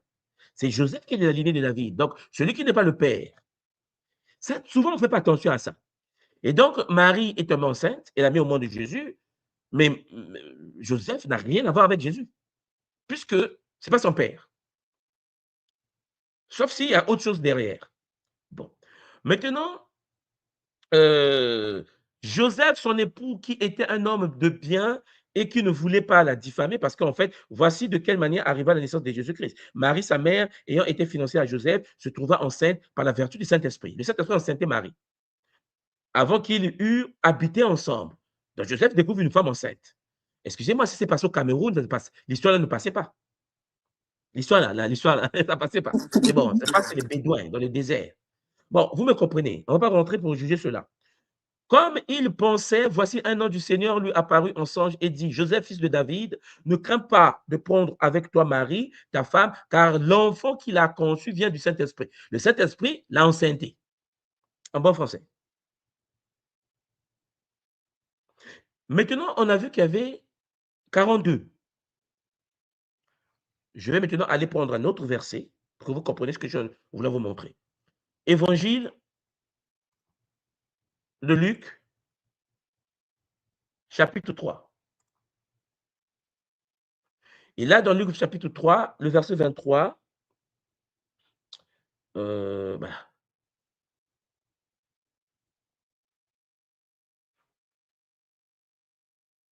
Jésus avait environ 30 ans lorsqu'il commença son ministère, étant, comme on le croyait, fils de Joseph, fils d'Élie.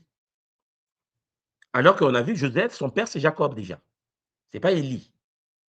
Mais ça, les chrétiens, ça passe, hein, parce que le chrétien, il ne peut pas voir que ce n'est pas Jacob, le fils de Joseph. Vous comprenez les délires? Fils de Matan, fils d'Élie, ainsi de suite. Vous allez être étonné qu'ici, là, regardez, si vous comptez le nombre de générations ici, là, vous n'aurez pas 42. Regardez, si vous comptez ici, là, donc, fils de Matan, fils de Lévi, fils de Melchi, fils de Janaël, fils de Joseph, fils de Matthias, fils d'Amos, tous ces êtres-là, si vous les comptez, vous n'aurez pas les 42 que nous avons de l'autre côté. J'aimerais vous faire l'exercice là. C'est de la folie, ce qu'on nous a fait dans la tête. Et vous pouvez vous arrêter à Abraham. Vous voyez, Abraham est ici, là. Puisque là-bas, c'est depuis Abraham. Regardez. Si vous comptez le nombre de générations de Jésus à Abraham, c'est cette partie-là. Il n'y en a pas 42. Parce que l'autre génération, c'est jusqu'à Adam.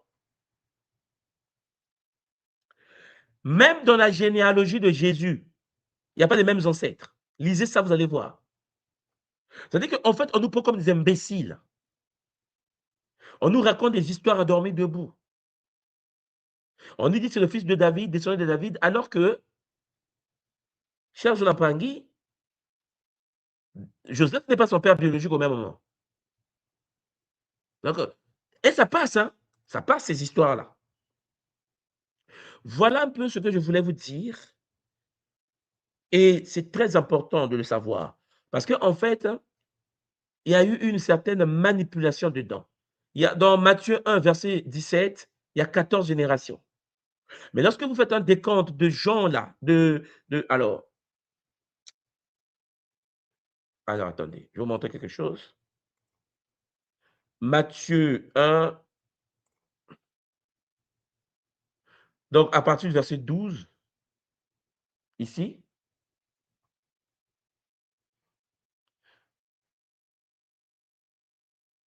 Donc je vous disais que lorsque vous lisez la Bible, vous allez voir qu'il y a des contradictions qui nous font mal à la tête. Dans Luc, tout à l'heure, vous lisez, vous allez voir qu'il y a 13 générations. Et il y a dans Matthieu, il y a 42 générations. C'est ce qu'on vient de lire tout à l'heure. On ne sait plus Jésus avait combien des ancêtres. Parce que tout est faux, tout est truqué, tout est manipulé et ça passe. Parce que ceux qui lisent la Bible, comme l'a expliqué Nga tout, ben, ils le lisent en sautant. En fait,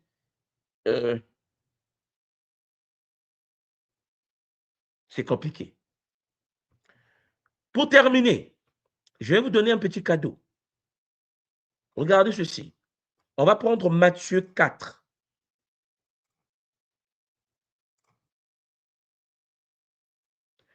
Nous allons prendre tout simplement Matthieu 4 et nous allons lire le verset 18. Matthieu 4, le verset 18. Comme il marchait le long de la mer de Galilée, il vit deux frères. Jésus, hein? Il vit deux frères. Simon appelé Pierre et André, son frère, qui jetaient un filet dans la mer, car il était pêcheur. On parle bien de la mer de Galilée.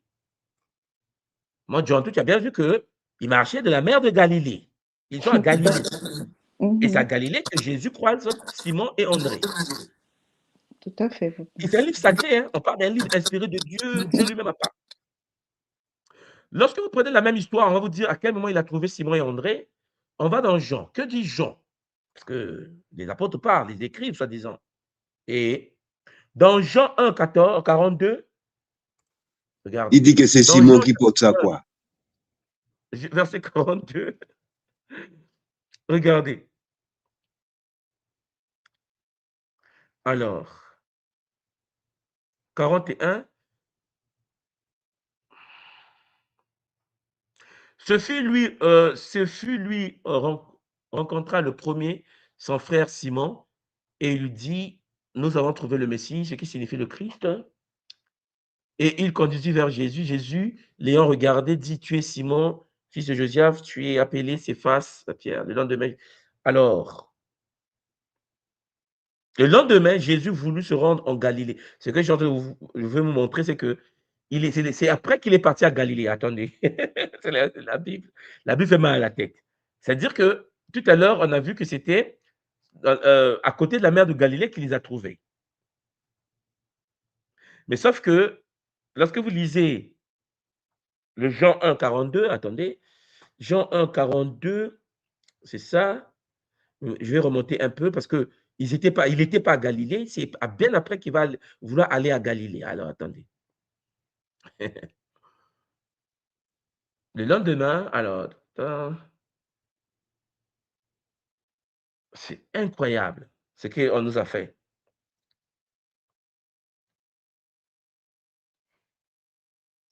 André, fils de Jean, était l'un d'eux, rendit les paroles de Jésus qui avait suivi Jésus. Ce fut lui rencontra, ainsi de suite. Nous avons trouvé le Messie. Ça, c'est une autre fois que je prenne une autre version pour voir ça, parce que On c'est va comme au si dans les livres de cette 43. version. On va au 43. 43. Le Ouais. lendemain, Jésus voulut se rendre en Galilée. Il rencontra Philippe. Il lui dit, suis-moi. Non, ça dit qu'en fait, dans cette histoire-là, maman, tu vois qu'il n'a pas rencontré Pierre, Simon à Galilée. C'est ce que je sais de. Il y a quelque chose qu'ils ont enlevé ici, là, avec les erreurs en parenthèse qui vient de mettre aussi. Ce qui signifie. C'est-à-dire qu'en fait, dans d'autres versions, il explique qu'il a rencontré Pierre, non pas à Galilée, mais il les a rencontrés sous le fleuve du Jourdain. Pierre, là, Simon et André. Et Oui, regarde, effectivement. c'est Philippe qui Je l'a me trouvé en rappelle de ces Galilée. écritures. Voilà. Mais je vois comme ici, ils sont passés là pour modifier certaines choses ici. Là. Mais bon. Vous voyez que c'est le lendemain qu'il va aller en Galilée et c'est là qu'il va rencontrer Philippe. Et il va lui dire, suis-moi. Philippe était, ainsi de suite, de la vie d'André et de Pierre. Tu vois? Mais il ne l'a pas rencontré dans la même ville. C'est Philippe qui l'a trouvé. Là, c'est ce que lui dit. Alors que la version de Matthieu dit non, c'est Pierre qui l'a rencontré à Galilée. En fait, ce n'est pas important vraiment, mais c'est des choses qui, en effet, enlèvent la foi des gens. Parce qu'un livre sacré ne peut pas avoir tant de contradictions. Et là, je ne parle même pas des contradictions théologiques, hein, parce que si je rentre dans la théologie ici, la chaise de l'Empangé, les contradictions, je pense que la première partie, je vous en ai parlé de ça, c'est horrible ce que nous vivons avec la Bible. Et les Africains, comme venait de dire Mpangé tout à l'heure, on se retrouve dans une réalité où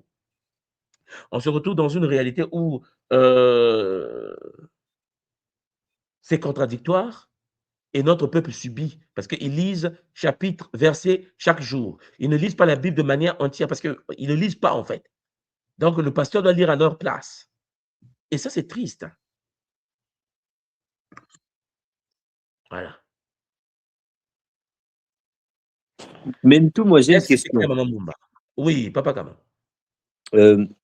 Mais alors, moi il y a quelque chose j'ai une curiosité vraiment, c'est de savoir, Mfumu Simon Kimbangu avait dit qu'ils ont volé le livre et avec lequel ils ont réécrit. Je sais que par exemple, il y avait une Bible en 1600 qui avait été écrite en Kikongo. Et le français actuel n'existait pas puisqu'il apparaît au XVIIe siècle, vers 1700. Oui.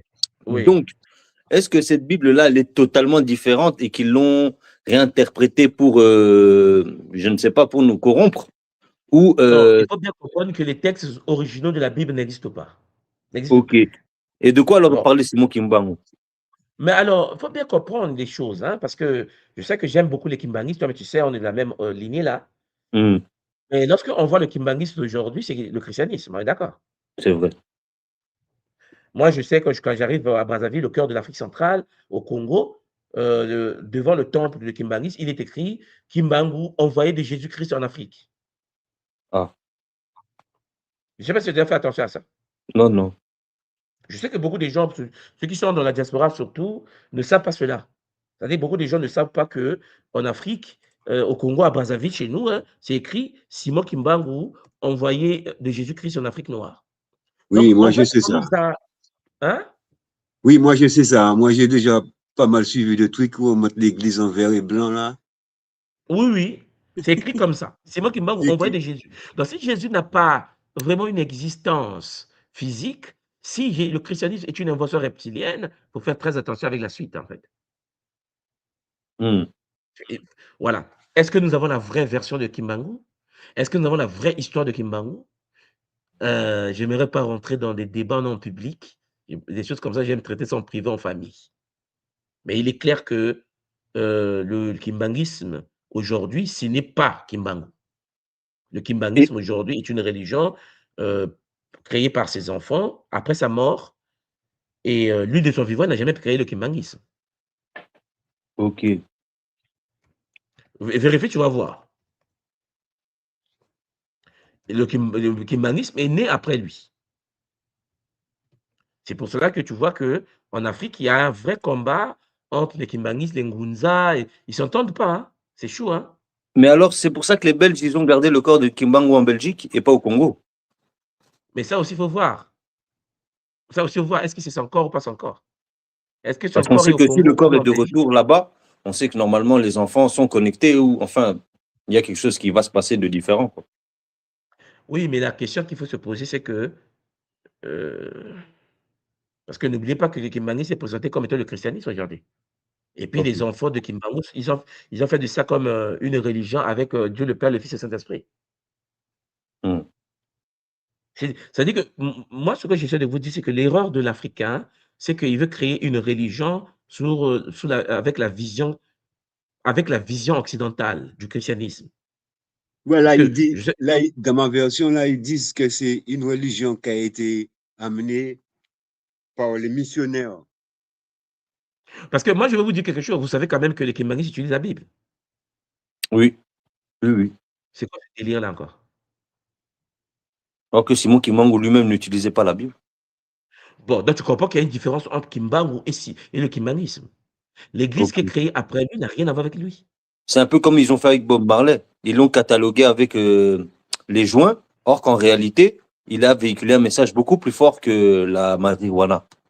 Mais Mais oui, mais aujourd'hui, quand quelqu'un meurt, traitons d'un autre sujet, le sujet Kimbangi, c'est très sensible parce qu'il y a beaucoup d'Impangui qui ont la foi kimbanguiste et qui aujourd'hui sont religieux et ça devient très compliqué pour nous, hein, très très compliqué. Est-ce que kimbanguisme, c'est Kimbangu? De mon côté, je ne pense pas. Parce que kimbanguisme est né, c'est chrétien. Voilà, c'est chrétien. Et donc, puisque nous étions colonisés, on est obligé de dire que forcément Jésus était noir. Parce que lorsque l'occidental dit non, Jésus, je l'ai inventé moi-même. Suivez bien. Hein. Ça dit que l'occidental vient nous dire Jésus, je l'ai inventé. Le noir dit non, je ne suis pas d'accord. Jésus était noir. Jésus est africain. Mais l'occidental dit non, mais oh, mais je t'informe que je l'ai inventé. C'est moi-même l'occidental, je l'ai créé. C'est une idée. Bon, on fait comment? Le noir dit déjà qu'il est. C'est comme si. Imaginez que les Occidentaux nous ont parlé de Superman, Kal-El. Et que l'Africain en Afrique dit ouais, Kal-El était noir. Il est né au Congo. Mais l'Occidental vient dire non, non, non, Superman. Mais c'est nous qui. C'est moi, je suis l'écrivain de Superman. C'est moi qui ai créé Superman. Bon, on fait comment? on est L'Africain perdu. va dire je suis pas d'accord. Superman a existé. Et en plus, il est né en Afrique. Il était noir. Tu vois le problème? C'est là où moi, je suis très prudent avec les nôtres. Parce que je me dis que les nôtres ont un problème. Le problème, c'est que l'Occidental a créé ces choses pour dominer l'humanité. L'Africain va défendre sa bec et ongle jusqu'à dire que c'était même noir. Mais c'est pas à cause Voilà. du fait que nos ennemis nous ont étudiés. Ils ont vu qu'on était très spirituel et donc il fallait nous vendre, nous créer une Alors, j'ai une histoire question. spirituelle. En quoi nous sommes. J'ai une question à te poser. En quoi nous sommes très spirituels? Bon, Je sais pas. parlons vrai d'abord. Attendez, je vais couper là. Attendez. On va parler. Dites-moi d'abord, Papa Kama. En quoi l'Africain est spirituel? Expliquez-moi ce phénomène. Parce que souvent, j'entends les gens me dire oui, nous sommes très spirituels, nous sommes très connectés. Mais de quoi vous parlez en fait? Moi, Mais je suis congolais. Je suis né au Congo, j'ai grandi au Congo, j'ai eu mon master au Congo après, je suis sorti du Congo, je suis parti en Chine, puis après en Europe et tout. Je suis reparti chez moi, je suis diplômé de mon pays, j'enseigne à l'université. Vous là, quand vous dites que nous sommes très spirituels, de quoi on parle? Je t'écoute, Papa Kama. Bonanga, pour moi, c'est simple. Moi, par exemple, je vais me baser de ma propre expérimentation de vie. J'ai grandi au Non, Sénégal. ne parle pas de toi, parle en général des Africains. Parce Mais que c'est pour ça. le cas Ça- particulier est très compliqué. Non, Dis-moi mais ça pourquoi vient on de dit que là. Ma vision, elle vient. Je dis ça parce que j'ai grandi au Sénégal, et puis en Côte d'Ivoire, Oui, et puis au Congo. Et quand j'ai grandi au oui, Sénégal, j'étais hmm, avec les Lébous. Les Lébous, c'est le peuple de l'eau. oui. Ça veut dire qu'eux-mêmes, ils font déjà des choses bizarres. Ils m'ont laissé au milieu de l'océan. Ils ont dit, si la mer te hmm. ramène, c'est que l'eau t'a validé. J'ai dit, oh, ma mère, elle a eu peur, parce que ma mère, elle est belge. Et elle a quand même laissé, puisque c'est elle qui m'a laissé vivre avec eux. Quand moi j'ai vu ça, ça veut dire que j'ai grandi avec cet aspect-là. Quand j'arrive en Côte d'Ivoire aussi, ils font des choses. Au Congo, j'arrive au Congo. Au Congo, moi, je viens de Chikapa. Chikapa, c'est au Hmm, Kasaï. Moi, je hmm. baigne dans une identité où pour moi, l'Afrique, c'est pas ce que je comprends pas, en fait, quand j'arrive en Europe, en Belgique, les Africains que je vois à l'église ou au protestantisme. Je comprends pas, en Non, fait. attends, Papa Kama, on va aller doucement. Excusez-moi. Qu'est-ce qui est spirituel chez nous en Afrique? La connexion à la Regarde nature. l'Afrique, viens à Ils veulent Kinshasa, dire, viens à ils veulent dire, Brazzaville, viens ils veulent à dire que les Luanda, Noirs viens vont à... beaucoup à l'église. Dites-moi, qu'est-ce qui est spirituel? Il y a quoi de... En fait, on a quoi de spirituel en Afrique? Mais pour moi, les villes, il y a pas de spiritualité. Dans les grosses villes africaines, il n'y a pas. On va dans les villages. Il y a quoi de spirituel? Puisque moi, nous, on est né en Afrique, au village en question. Qu'est-ce qu'on a de spirituel dans les villages? Parce que souvent, on a tendance à penser qu'on est plus spirituel que les autres. Moi, je pose la question. Qu'est-ce que nous avons de spirituel que les autres n'ont pas? Ok, donc de ce que je comprends, on a tous un Ouais. même niveau de spiritualité en vérité. Non, non, je dis pas ça. Je dis tout simplement, il faut qu'on puisse avancer avec notre niveau de conscience. En quoi l'Africain, moi je vois le Congolais chez moi là, le Congolais qui n'a pas d'eau, qui n'a pas d'électricité, le Congolais qui n'arrive même pas à avoir des toilettes, le Congolais qui vit dans la saleté, que toi et moi on connaît. Moi je te pose la question, nous sommes spirituels. Moi je pose la question, en quoi nous sommes spirituels? Naïveté, hein. Je ne sais pas. Oh, tu as dit que non, j'ai grondé les boules. Attends, j'étais en Côte d'Ivoire. Mais en fait, on a un problème, en fait. Lorsqu'on dit, je vous prends un exemple, on dit que nous sommes communautaires. Les Noirs sont communautaires. C'est ce qu'on nous raconte, hein, Papa Akama. En quoi l'Africain est communautaire? On a Euh, quoi de communautaire? Toi, tu penses que quand tu es à Paris, tu vois que les Noirs sont communautaires vraiment? non, pas à Paris. Mais même au pays, en quoi nous sommes communautaires? Si on l'était, On on ne vient serait pas dans En quoi on l'histoire est qu'on est. communautaire? On vient de faire 5 mois de mon pays, on n'a pas payé les salaires des fonctionnaires. En fait, vous parlez de quelle nous sommes communautaires en quoi, en fait? Est-ce qu'un Noir se suicide d'un autre Noir? Vous savez pourquoi les gens font des combats des Noirs pour la libération des Noirs? C'est parce qu'ils ont honte. Les Noirs ont honte d'être désunis. On est obligé de se battre par ego. Mais sérieusement, en quoi nous sommes communautaires? Est-ce qu'on est plus communautaire que les Juifs? On est plus communautaire que les Libanais? On est plus communautaire que les Chinois? Mais en fait, Non. en quoi nous sommes communautaires? Là, en 2026. Mais c'est ça qui nous manque. Si on était communautaire, on ne serait pas dans les problèmes. Mais la version officielle, c'est qu'on est très spirituel, on est très connecté, on est très communautaire. Moi, je suis une tout soit je vous pose la question. En quoi nous sommes communautaires? Moi, je vis l'Afrique. Moi, je vis le vrai Afrique. Je suis dans le réseau. Mais je vous pose la question maintenant. Pour ceux qui parlent, en quoi nous sommes communautaires? C'est une question. En tout cas, en Maman Afrique, on est Diantou. tout sauf communautaire. Sur Katiopa, on n'est pas du tout communautaire. C'est d'un Mais oui, mais moi, j'entends des gens parler de individualisme. communauté. Là, les Noirs sont Il y a unis. Mais pas. de quoi vous parlez en fait? Partout. Non, pas partout, papa. Il y a des peuples qui sont communautaires. Les Asiatiques sont communautaires. Oui, des peuples, d'autres peuples, mais pas les Voilà, Ménagés. en Afrique, Non. principalement au Cameroun, moi, je ne vois pas de. Maman, ne même pas le Cameroun, tout le monde, maman Diantou. Bien Pas ça. seulement le Cameroun. Moi, je pose des questions. Regardez, je suis parti en Martinique, on est parti en Guyane. Même dans notre milieu qui monte tout. Vous voyez comment les banques se tapent dessus en Guadeloupe, Ah, entre nous? Non, mais moi, je suis étonné de voir comment le Noir peut dire nous sommes très spirituels, nous sommes très avancés. Mais en fait, je dis, mais de qui vous parlez, en fait? De qui vous parlez? Eh, maman Diantou. Il faut que nous grandissions. À un moment donné, il faut l'humilité pour dire, nous avons des choses à apprendre. Nous devons apprendre. Nous devons découvrir ce que les autres savent. Nous devons avancer. Parce qu'en fait, excusez-moi de vous le dire, nous, on est en Afrique, on est dans les fonctions africaines des responsabilités politiques là-bas. Excusez-moi, quand on parle de l'unité, on ne sait pas. Mais vous ne pouvez pas vous imaginer que lorsqu'un Africain quitte l'Europe, arrive en Afrique, veut changer les choses, apporter un peu de l'aide, mais l'Africain le traque. L'Africain sur le territoire te traque parce que tu veux changer les choses au pays. Il y a des moments, je dis, mais en fait, de quel Africain les gens parlent quand ils disent qu'on est unis? De quoi vous parlez en fait? Ou bien c'est la science-fiction? Question, Papa Cam. En quoi nous sommes spirituellement avancés? Montrez-moi qu'est-ce qui fait que l'Afrique est spirituellement avancée par rapport aux autres nations. Quoi? On a fait les pays africains. Expliquez-moi. Prenez-moi le cas d'un pays, vous dites, ah, le pays là est vraiment spirituellement avancé. Lequel? Pour qu'on comprenne c'est quoi même spiritualité en question. On est là égorger les poulets du matin au soir. En fait, dites-moi de quoi? Mais le bien-être, le bonheur, l'accès à la vie, les choses de base. Mais cher Pangui, en Afrique, il y a des pays qui ont la famine. Mais vous, c'est parce que vous ne voyez pas ce qui se passe au Soudan, au Niger. Les gens ont faim, ils ont mangé. Il y a des gens qui ne mangent pas en Afrique. Il y a des pays africains qui ne peuvent pas livrer de l'eau à d'autres pays africains. Il y a des pays qui sont dans la sécheresse. Il y a des gens qui sont en famine. Au Soudan, les gens meurent de faim. Vous avez déjà vu un pays africain aller aider le Soudan? Un seul pays africain? Qui? Nous, on est dans l'eau là-bas, au cœur de l'Afrique, il y a de l'eau, il y a des arbres. Même au Congo, chez moi, où il y a, dans 12 mois, il y a 9 mois de pluie, les gens sont affamés. Personne ne partage personne. Mais en fait, les Champagny, vous savez, on doit changer. C'est pour cela que souvent on dit, oui, nos ancêtres ont fait des choses. Je suis d'accord. Mais nous sommes en 2026. Actuellement, dites-moi, nous sommes là, le continent est devant nous, nous voyageons sur le continent, nous vivons sur le continent, nous travaillons sur le continent. Même nos constructions sont occidentales. Dites-moi un seul pays africain qui est africain. Un seul. Tout moi, actuellement, Oui, Papa Kam. on est vraiment le peuple le plus désuni, le peuple moins spirituel. C'est vrai. Dans le sens où on passe par le biais des histoires que les autres nous ont apportées pour exister.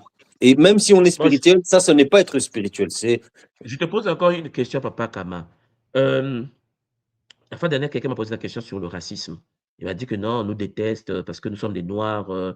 Et moi, j'étais en train de vous dire que non, mais en fait, ça n'a rien à voir avec la réalité du terrain. Le racisme est dû au fait que lorsque les Noirs arrivent en France, ils vivent dans les quartiers des pauvres de France. Maman John, toi qui es dans la haute classe supérieure en Europe, tu penses que dans les milieux où les Noirs viennent vivre dans les ghettos, vous allez croiser quel type de Français? Vous pensez Les que quand tu cassos. quittes le Cameroun et que tu arrives en France et que tu vis dans les banlieues françaises, maman John, vous croisez quel type de blanc? Les cassos. Mais vous voulez qu'ils se comportent comment face aux Noirs? Non, mais en fait, il y a des choses que je ne comprends pas dans le monde, en fait. C'est-à-dire que quelqu'un quitte son pays, quand tu arrives chez l'autre, tu vis dans le ghetto de l'autre. Mais vous savez, dans tous les ghettos du monde, les gens ont un comportement tordu. Allez en Afrique du Sud, allez vivre comme ça dans les ghettos sud-africains, vous allez comprendre. Vous n'avez pas vu qu'en Afrique du Sud, les Sud-Africains brûlaient les autres Africains?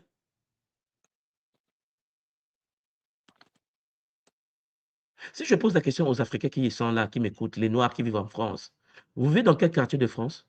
Dans quel milieu? Qui vous côtoyez? Quelqu'un m'a dit que non. Ah oui, j'étais dans ma maison. En fait, le voisin était raciste parce que j'étais noir et tout. Donc, il disait sale nègre et tout, sale négresse et tout. OK. Vous avez déjà vu un Chinois vivre dans les milieux des Blancs? Est-ce que vous savez où vivent les Chinois en France?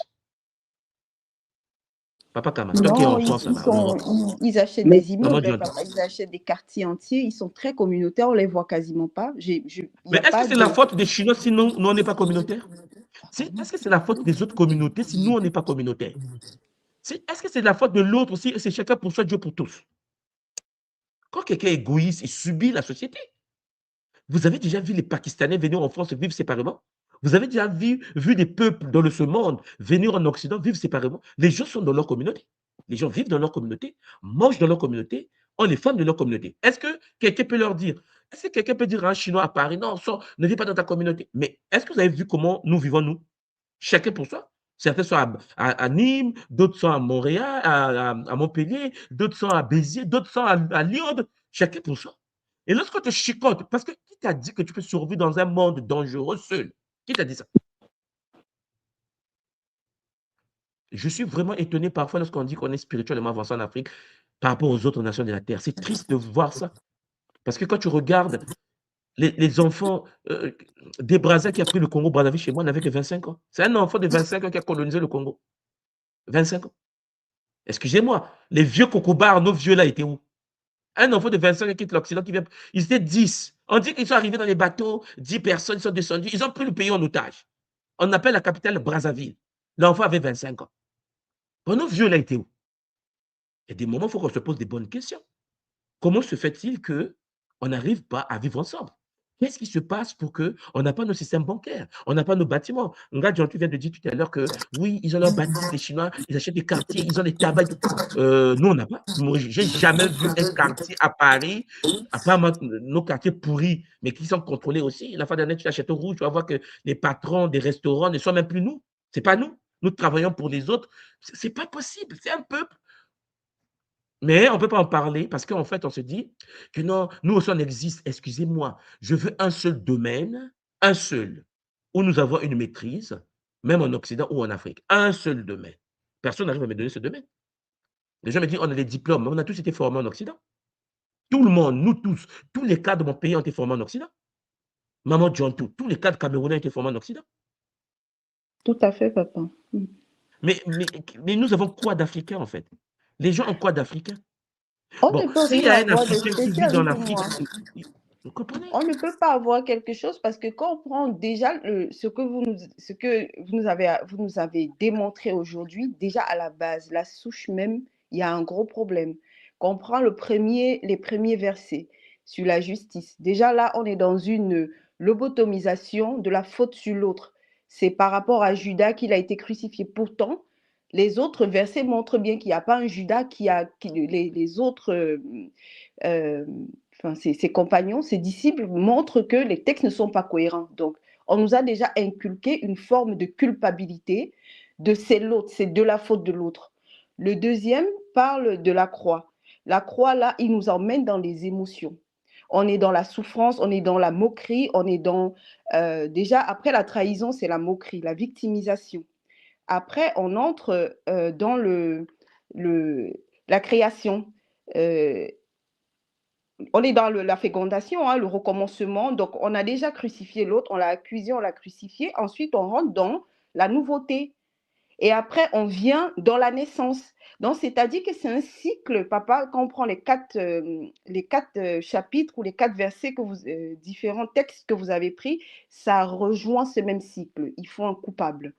Et il faut un coupable pour apaiser les esprits, pour calmer les foules à chaque fois. Et on a grandi dans ce système où, si ça ne marche pas, c'est de la faute de l'autre. Donc, l'autre est toujours un danger pour nous. Et on vit dans ça en Afrique, papa. Tout le monde a peur de tout le monde.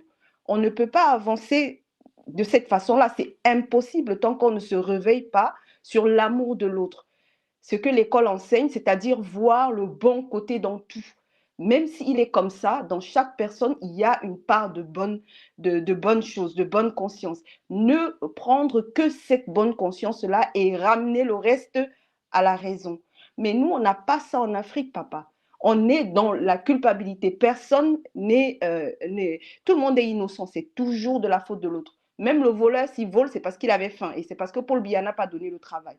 Donc, on nous a vraiment lobotomisé sous cette forme de victimisation, de pleureur quotidien, où on n'a pas la capacité de voir quelque chose de bon. C'est très complexe, papa. Et si on continue dans ces versets bibliques, dans tout ce qui est lecture de l'autre, comme Thomas Sankara l'avait dit, la plus grande arme de l'impérialisme sur la culture est de contrôler l'imaginaire du peuple. Donc, tant qu'on reste sous ce contrôle-là, on ne pourra jamais sortir de la spirale. On va faire ce même recommencement. À chaque fois, ce sera toujours le coupable. Il y aura toujours quelqu'un à accuser. Matondo, papa. Matondo, maman. C'est pour cela qu'il faut prendre les choses au sérieux. C'est-à-dire qu'il faut que nous soyons conscients que nous avons été tapés, nous avons perdu des guerres, nous devons maintenant nous ressaisir, nous devons réapprendre les bases pour lancer une nouvelle civilisation. Et il faut que nous nous réactualisons. Mais on n'arrive pas parce qu'en effet, les gens n'aiment pas apprendre. Et je vous assure, et les gens me pensent que c'est de l'autoflagellation, soit dit, non, Moi, je suis africain, OK? Et en tant qu'Africain noir, là, né sur le continent, je sais une seule chose, c'est que le système économique du continent africain est occidental. Le système bancaire de nos pays est occidental. Nos pays ont de la monnaie fabriquée en France.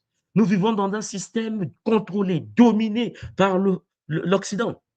Il n'y a aucun pays africain qui est libre économiquement. Aucun. Donc, à un moment donné, il faut de l'intelligence pour dire que, apprenons. Mais qu'est-ce que nous savons réellement? Qu'est-ce que nous savons? Lorsque tu arrives dans nos pays, nos intellectuels ne sont pas actualisés. Les gens réfléchissent. Vous savez quoi? Les cours qu'on donne dans nos universités sont des cours des années 80, des années 70. Lorsque tu dis que non, il faut actualiser les cours, il faut que nous donnons les enfants des cours actuels de 2007, on dit, mais petit, 2026, on dit, petit, tu es fou. Il faut d'abord qu'on puisse siéger, il faut que le recteur siège. Mais en fait, on est compliqué. Et dès lors que tu amènes une nouveauté, dès lors que tu apportes une idée, en Afrique, on te bute.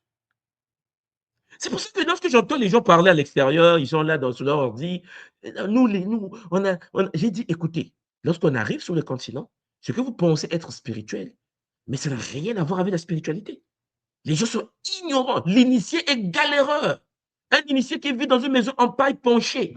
Je suis parti au village chez moi, là où je suis né. J'arrive, les vieux là viennent.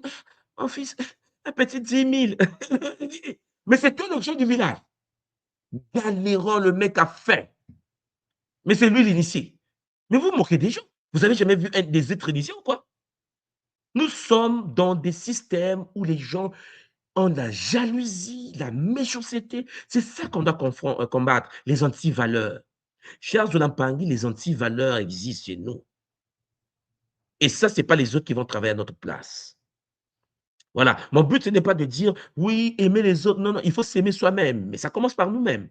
Mais il faut que nous puissions apprendre. Il faut qu'on apprenne comment les autres font pour s'en sortir. Voilà. Il y a des pays, comme je vous l'ai dit, en Afrique, il n'y a pas de l'eau potable. Il y a des pays en Afrique, dans les villages, il n'y a pas d'électricité. Donc, on n'a même pas la base de la base. On a encore les choléra, l'Ebola. Dans mon pays, le Congo, que ce soit Brazzaville, la RD, je pense que Papa Kama, tu sais, il y a encore Ebola. Donc, en gros, vous avez des pays où il y a encore Ebola, il y a encore choléra, il y a encore syphilis. Il y a même, dans mon pays, il y a des parties, des zones où il y a encore la lèpre. La lèpre. Moi, j'étais DAF de la santé du pays. Donc, on faisait des choses. On a faut lutter contre la lèpre. J'ai dit, mais ce n'est pas possible. On a encore la lèpre. C'est quoi ce délire? Mais puisque tout est résumé au niveau de la sorcellerie, on va dire que c'est la sorcellerie. J'ai dit non, ce n'est pas de la sorcellerie, ça, c'est la lèpre. Ça se soigne aujourd'hui. Mais au village, on va dire non, c'est la sorcellerie, c'est peut-être l'homme qui fait bouffer l'enfant. On est trop enfant, en fait, quoi. C'est pas possible. Parce que manque de science, manque de technologie. Et c'est ça qu'on doit apprendre. Donc, Papa Kama, vous qui êtes en Occident, vous qui vivez chez les Occidentaux, apprenez. Moi, je dis ce mot au nôtre. Soyez humble, apprenez. Je vous assure. Vous n'avez aucune idée de la violence de l'autre. L'autre est violent. Mais pour que on puisse en sortir un jour, il faut qu'on apprenne. Il faut un seuil critique des intellectuels, des scientifiques, des médecins, des chirurgiens. Et puis, pour réanimer notre tradition de manière efficace, nous devons maîtriser la science de notre temps. Vous pensez que les Chinois sont devenus Chinois par hasard? Les gens apprennent. Pendant des dizaines d'années, vous apprenez. Beaucoup de nôtres n'apprennent pas. Je vois des gens qui sont coiffeurs, mais qui sont panafricains. Ils veulent libérer l'Afrique. J'ai dit, attendez. Vous pensez qu'on va gérer l'Afrique avec les coiffeurs?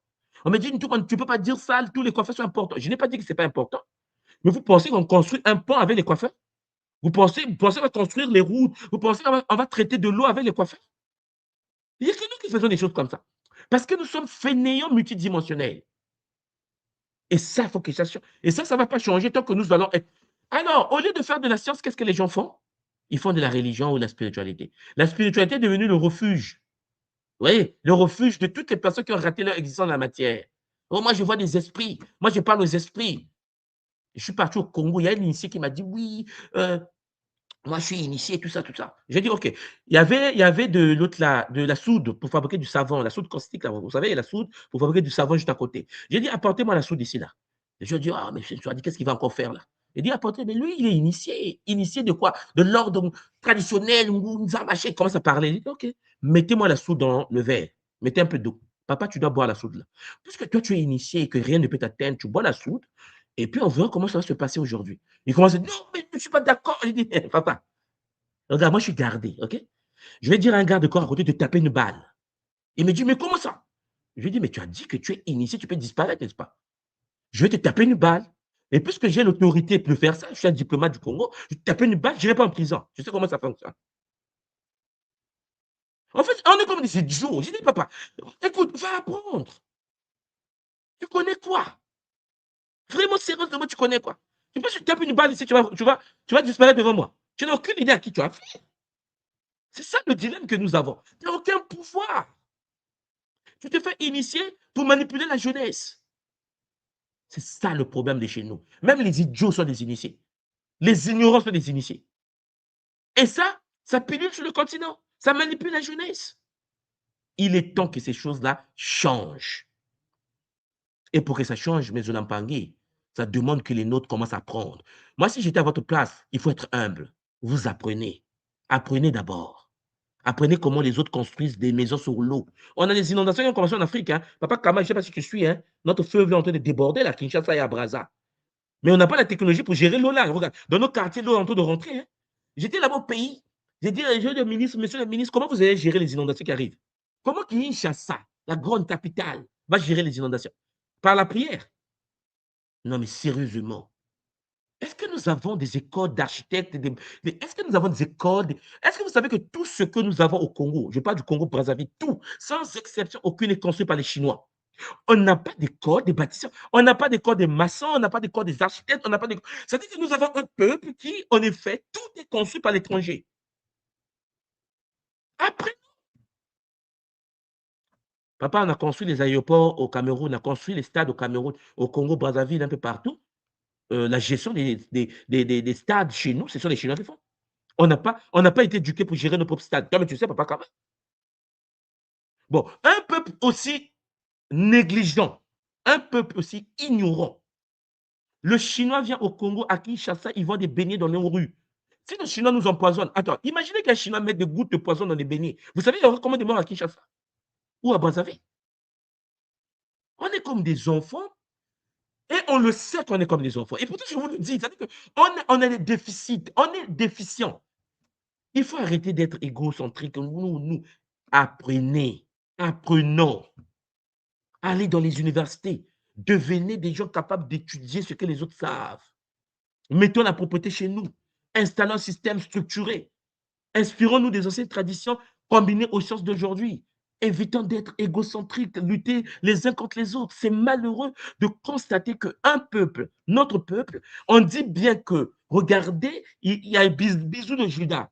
De l'autre côté, il s'est présenté pour dire, je suis le Christ, moi là. Deux versions différentes, mais le cerveau a bugué en fait. C'est quoi ce peuple? Parce qu'on me dit, oui, tout le monde a dit, moi je ne suis pas d'accord, c'est l'autoflagellation, nous avons des inventeurs. Attendez, calmez-vous. Hein. Nous sommes inventeurs dans le système occidental. OK? On est d'accord là? Nous construisons tout dans le système occidental. On n'a pas le système africain. Ça n'existe pas jusqu'à aujourd'hui. Et ceux qui parlent ne dirigent pas en Afrique. Nous vivons en Afrique, nous travaillons en Afrique. Et je sais une seule chose, il n'y a pas le système africain. Ça n'existe pas. Il n'y a pas un système africain, comptabilité. Dans un pays africain, il n'y a aucun pays, parmi tous les pays, les cinquantaines que nous sommes, qui dirige avec le système africain. Ça n'existe pas. Donc, à un moment donné, nous devons être intelligents, apprenons, devenons meilleurs dans ce que nous faisons. J'arrive à Paris, papa Kama, je trouve les jeunes à Paris, les jeunes à Marseille, quand je fais des séries, des conférences. Mais papa, je demande, je suis dans la salle, je dis, bon, lesquels sont ingénieurs dans la salle? Ils sont peut-être 100 ou 150 dans la salle, 2 personnes lèvent la main. Je dis, donc en fait, c'est vous là qui va aller sauver l'Afrique. Il m'a dit, mais tout moi, nous on veut la spiritualité. J'ai dit, mais on est mal barré en fait. Donc dans cette salle, il y a 2 ingénieurs. Tu fais quoi? Moi, je travaille, en fait, je fais le ménage. J'ai dit, c'est toi qui veux sauver l'Afrique. Vous pensez que si aujourd'hui la France jette du poison en Afrique, vous allez survivre? Vous là, comment? Vous savez comment on va faire même pour créer des vaccins? Nos propres vaccins, papa Kama, c'est créé à l'étranger.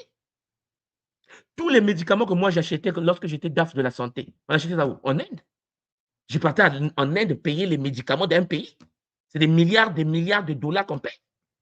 J'ai posé la question, mais pourquoi on n'a pas des structures pour fabriquer nos médicaments? La question, c'est que nos tradithérapeutes, il faut les valoriser, mais il faut qu'ils soient combinés à la science d'aujourd'hui. Mais en fait, les gens ne veulent pas travailler. Les gens, en fait, lorsque tu vas voir un initié qui fabrique des tisanes, j'ai dit, grand maître, le dosage, c'est comment? Lui-même, il ne connaît pas. Il dit, oh, mon fils, C'est viens faire le exactement matin. ça, tout moi. Ils ont des très Un bons jour, médicaments sans dosage.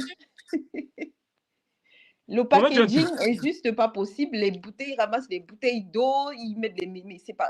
Il n'y a pas de notice, il n'y a rien. C'est bois ça, on ne sait même pas ce Tu qu'il y a dis, vieux, dedans. mais ta tisane là.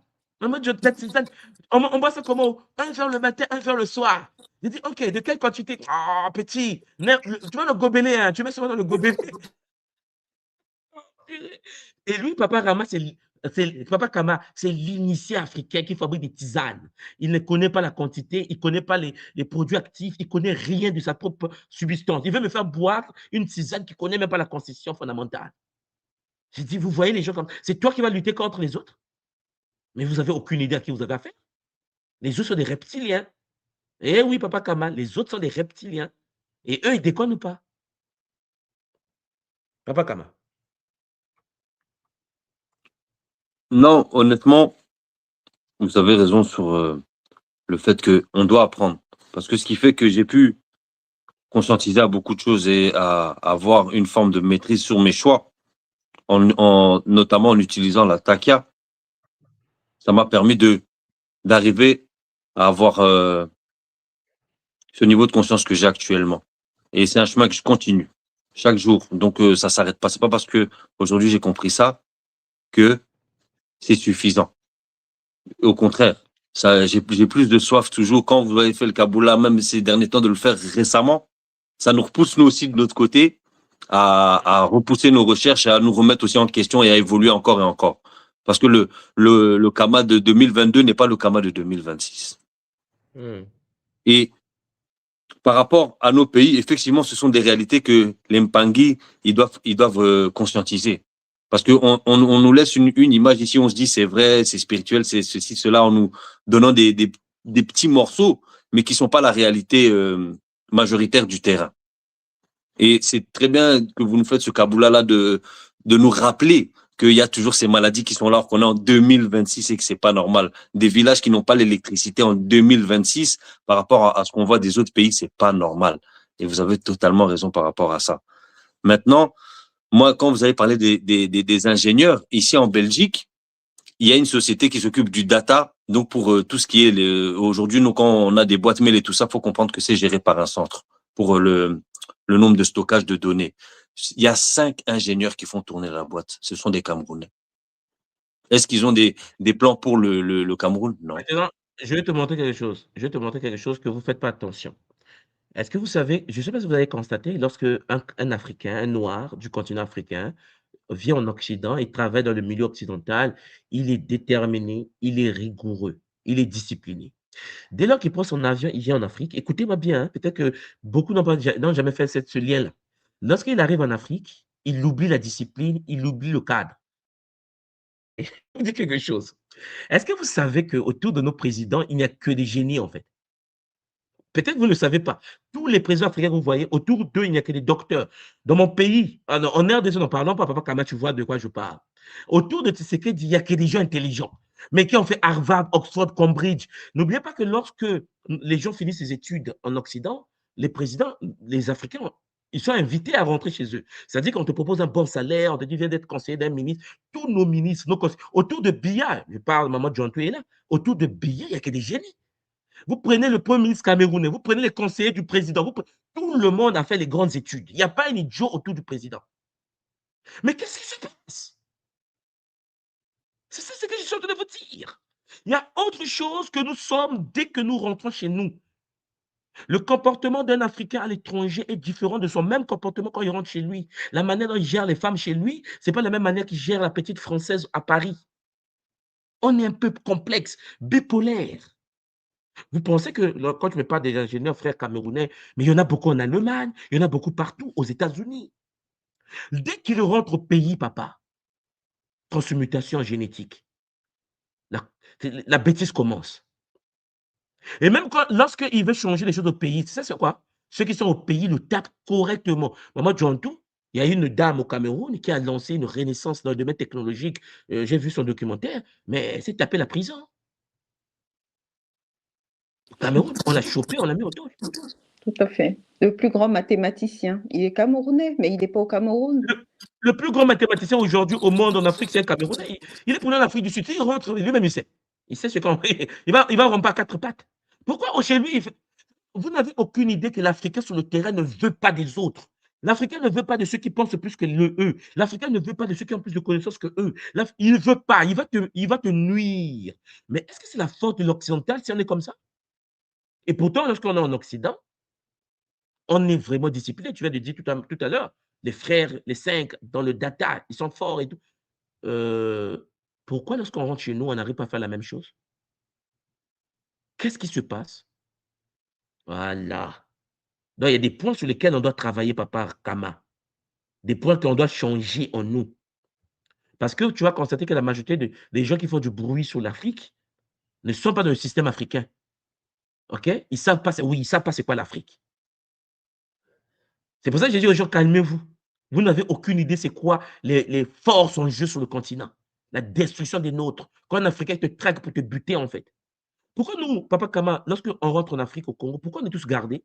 Est-ce que vous avez déjà posé la question que nous, moi, là, est-ce que vous vous rendez compte que quand je suis à New York, quand je suis à Montréal, quand je suis à Tokyo, tu es là, libre, hein, tu manges, on te connaît, on s'en fout de toi. Est-ce que tu sais que nous, quand on rentre chez nous, tu es obligé d'être gardé, puré, chez toi à domicile?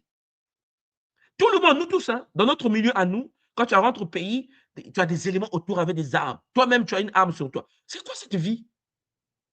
Parce qu'avant nous, ceux qui sont rentrés, qui pensaient qu'ils sont en Occident, ils ont reçu des balles. OK? On a tapé les balles. Il n'y a rien à faire. On est dans une réalité où si tu nuis, tu passes. C'est ça la réalité du terrain. C'est comme un champ de bataille. Tu vois, il y a des mines partout.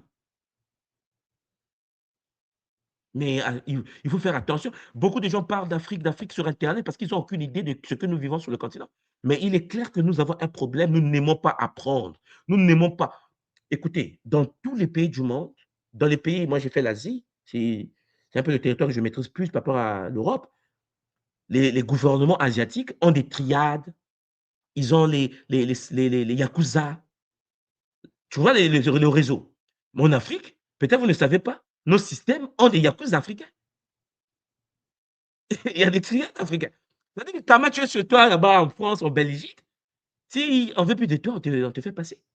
Vous n'avez pas suivi le documentaire canadien qui est sorti où les Rwandais mettaient en place une lignée de filles rwandaises dont la fonction était de zigouiller les policiers à l'étranger?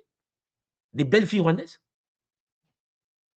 Mais attention, le monde, ce n'est pas un jeu. C'est un game où on te tape une balle. Combien de politiciens camerounais, ou Nobé lui-même, ou les grands maîtres du Cameroun étaient empoisonnés? À l'étranger, en France, en Belgique, en Allemagne. C'est pour cela, je dis à mon peuple, il est temps peut-être d'apprendre comment les autres fonctionnent. Il faut que nous puissions cesser de faire du bruit lorsqu'on ne peut pas et on ne sait pas comment ça se passe. Et beaucoup, je vous assure, voient l'Afrique à la télé, ils ne savent pas comment ça se passe sur le continent africain, ou même dans la diaspora, ou même dans les Antilles. Il y a des gens qui ne savent pas comment aux Antilles ça fonctionne. J'ai parlé avec un frère antillais qui m'expliquait un peu comment ça fonctionne aux Antilles, mais c'est dangereux. Non, Guadeloupe, Guyane, Martinique, je ne sais pas quoi, les Caraïbes. Mais si tu n'es pas aux aguets, tu passes, papa. Les autres ne sont pas gentils, hein. Et nous, on est distraits. Non, Voilà mais le moi, problème. je suis conscient de cette réalité-là très fortement. Moi-même, j'ai ouvert des sociétés étant plus jeune et il y avait des invitations. J'ai vu un autre monde que quand tu l'expliques à des gens lambda, c'est pas comme ça, hein. Ils m'ont barré parce qu'ils ont dit, ils avaient jamais, avec mon nom de famille qui est congolais, ils avaient jamais vu que un jeune comme ça, de 27 ans, il puisse faire le million de chiffre d'affaires. Mais le million de chiffre d'affaires ne veut pas dire que j'ai 1 million en poche. Ça veut dire que j'ai généré avec ma société. Directement, j'ai reçu une invitation. Et même si je l'ai refusé, ils ont fait en sorte qu'on se voit aussi. Et là, on découvre une autre réalité. Et même si tu la racontes à la maison ou aux gens, les gens ils vont dire non, tu es dans le déni parce que tu n'as pas réussi. Mais bien sûr. les gens ne peuvent pas comprendre certaines réalités. En Afrique, vous voyez, aujourd'hui, on découvre le système, là, tu vois, le réseau de papa, tonton Eps, je dis ça comme Oui. ça, tu comprends de quoi je parle. Mais est-ce que vous savez qu'en Afrique, il y a des systèmes de pizza? Pizza. En Afrique, chez nous. Mais en fait, les gens, on a changé l'Afrique. J'ai dit, regarde, celui-là, il va recevoir une balle. Même l'Afrique du Sud, hein. Il y a beaucoup de choses aussi qui se passent là-bas. Les gens ne savent Tu pas, hein. comprends? Donc, nous sommes encerclés dans un système tordu. Vous découvrez que les petites filles sont touchées, les petits garçons sont touchés parce qu'on en parle à la télé. Ceux qui sont sur le terrain et qui sont dans le système savent que c'est dur, c'est dangereux. Et donc, en effet, il faut apprendre. Il faut apprendre comment fonctionne ce système. Ça ne veut pas dire que on doit continuer à fonctionner avec la Bible comme des gamins. On est comme des gamins. Ça dit que nous croyons au Père Noël. Tu vois? Des papas, des mamans qui croient au Père Noël. Un peuple, tout un peuple qui croit au Père Noël. Musulmans, chrétiens, on est là du matin au soir à croire au Père Noël. Les autres nous tapent correctement. Ce n'est pas la faute des autres. J'ai dit aux gens, non, laissez tomber. Si tu ne veux pas le racisme, arrive en France, créez une communauté afro, vivez, achetez vos bâtiments, vivez dans vos bâtiments. Ou tu penses qu'un gars, John, tout, si tu as ton bâtiment, vous vivez dans votre bâtiment, on va te venir te faire le racisme. Mais tu seras même étonné que si tu fais un bâtiment, tu vis entre nous dans le même bâtiment. C'est même le Kamit, l'Africain d'à côté, qui va te mener une guerre. Tout à fait, moi. Tout à fait. Donc, il faut qu'on Tout à fait. on doit changer ça, ok? Moi, tu mpangi mbala. Il y a mpangi mbala qui est rentré. Mbote Touma. Comment tu vas, papa? Oui, ça va très bien. Et vous? Oui, ça va bien, papa. Ça va très bien. Bon, dis-nous, papa, est-ce que tu as vu les versets qu'on a lus aujourd'hui? Oui, j'ai entendu à travers de ma grande sœur, Maman Maggie. Nous sommes de la Belgique. Et Oui, je sais. Mm. oui, en fait, c'était seulement pour partager une partie quand vous avez parlé par rapport à l'architecture. Et comme je suis dans ce domaine-là, c'est vrai que par rapport à tout ce qu'on fait actuellement dans le pays, à chaque fois quand je partage avec la famille ou avec les autres, je constate qu'il y a toujours une dimension manquante qu'on n'a pas encore appris à canaliser pour apporter vraiment l'architecture qui est spécifiquement fait pour le continent. Parce que c'est vrai qu'on construit beaucoup, mais c'est plus la copie de autres pays. Et c'est ça qui j'ai constaté que on attend en fait, bon, je vais dire personnellement, j'attends cette initiation par rapport à l'architecture transcendantale selon la Moi, tradition. j'ai une question pour toi, papa Mbala. Est-ce que Oui, tu as fini ta formation d'architecture? je l'ai fini en tant qu'architecte d'intérieur. Là, j'ai repris en fait les études maintenant pour avoir le diplôme de l'architecte. Mais je suis déjà Ouais. depuis longtemps dans ce domaine. Tu travailles déjà dedans? Oui, oui, dans Est-ce que une tu es société travailleur? Est-ce que tu es travailleur ou bien tu as lancé ta propre boîte? Tu es à quel niveau? indépendant. Tu es indépendant, tu es un freelanceur, un freelance, quoi. Non, personne, pour l'instant, personne physique. Avant, j'avais une entreprise, mais là, je suis en train d'avancer en tant qu'indépendant, pas vraiment freelancer parce que je travaille pour la société en tant qu'indépendant. Oui, et en En tant privé, qu'indépendant. Est-ce que tu Oui, as des c'est ça. marchés? Là, toi, tu es en Belgique, donc tu as des marchés en Belgique. Oui, OK. Et ça marche bien? ça avance, ça avance, Tu as ça des marchés, avance. des bons marchés quand même? Oui, quand même, quand même. OK. Est-ce que dans ton domaine, il y a des choses que tu dois encore apprendre?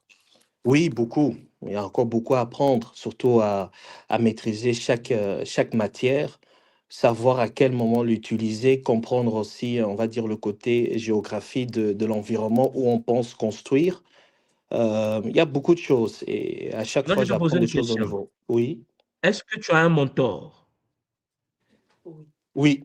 Dans l'entreprise où je donne mes compétences, j'ai mon mentor qui est en fait mon ancien professeur. Je travaille Est-ce avec que lui sur le... des projets. OK. Alors, je pose cette question-là pas par hasard. Parce qu'on doit comprendre une chose. Pour accélérer l'apprentissage, un humain normal doit obligatoirement avoir un mentor. Exactement. Et souvent, nous, on a un problème. C'est qu'on avance sans mentor. Oui, Et celui qui avance sans mentor va tomber dans les pièges du système déchu. Si tu n'as pas exactement. quelqu'un qui doit te guider, naviguer dans les courants du système astral, c'est compliqué. Oui, C'est pour ça que je te pose la question. Parce que si tu as un mentor, tu auras des contrats, tu auras le carnet d'adresse du mentor, tu auras ce qu'on appelle au Canada le réseau du mentor. C'est vrai, tu comprends? Oui, exactement. C'est ceux qui me présentent de temps en temps par rapport à des opportunités qui se présentent. Oui, exactement. Bon, je te conseille dans cette voie, continue, papa, apprends.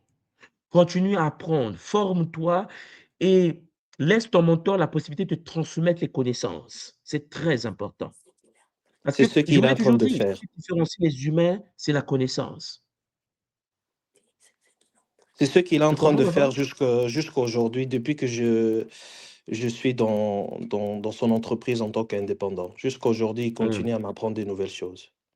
Et c'est pour ça Magnifique.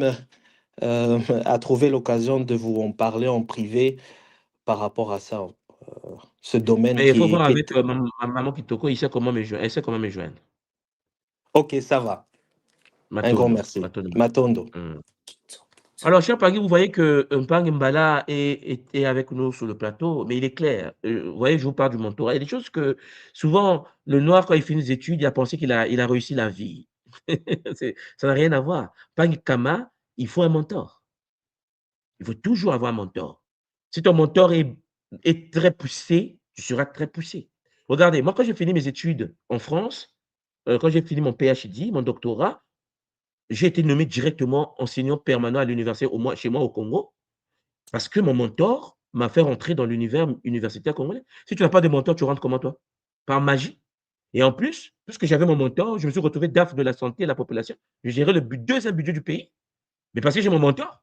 En fait, vous devez comprendre, je vous ai toujours dit, vous ne pouvez pas apprendre à l'université, dans les centres de formation, vous finissez. J'ai fini, je crée ma boîte. Ça, c'est le noir qui fait ça. Parce que nous sommes tordus comme peuple. Nous sommes arriérés comme peuple. Parce qu'on oublie qu'il faut un mentor. Toujours avoir un mentor. Je vous ai toujours dit, vous devez avoir quelqu'un qui est puissant et qui vous parraine. C'est une loi de la nature. Parce que le carnet d'adresse Papa Kama, il faut l'avoir.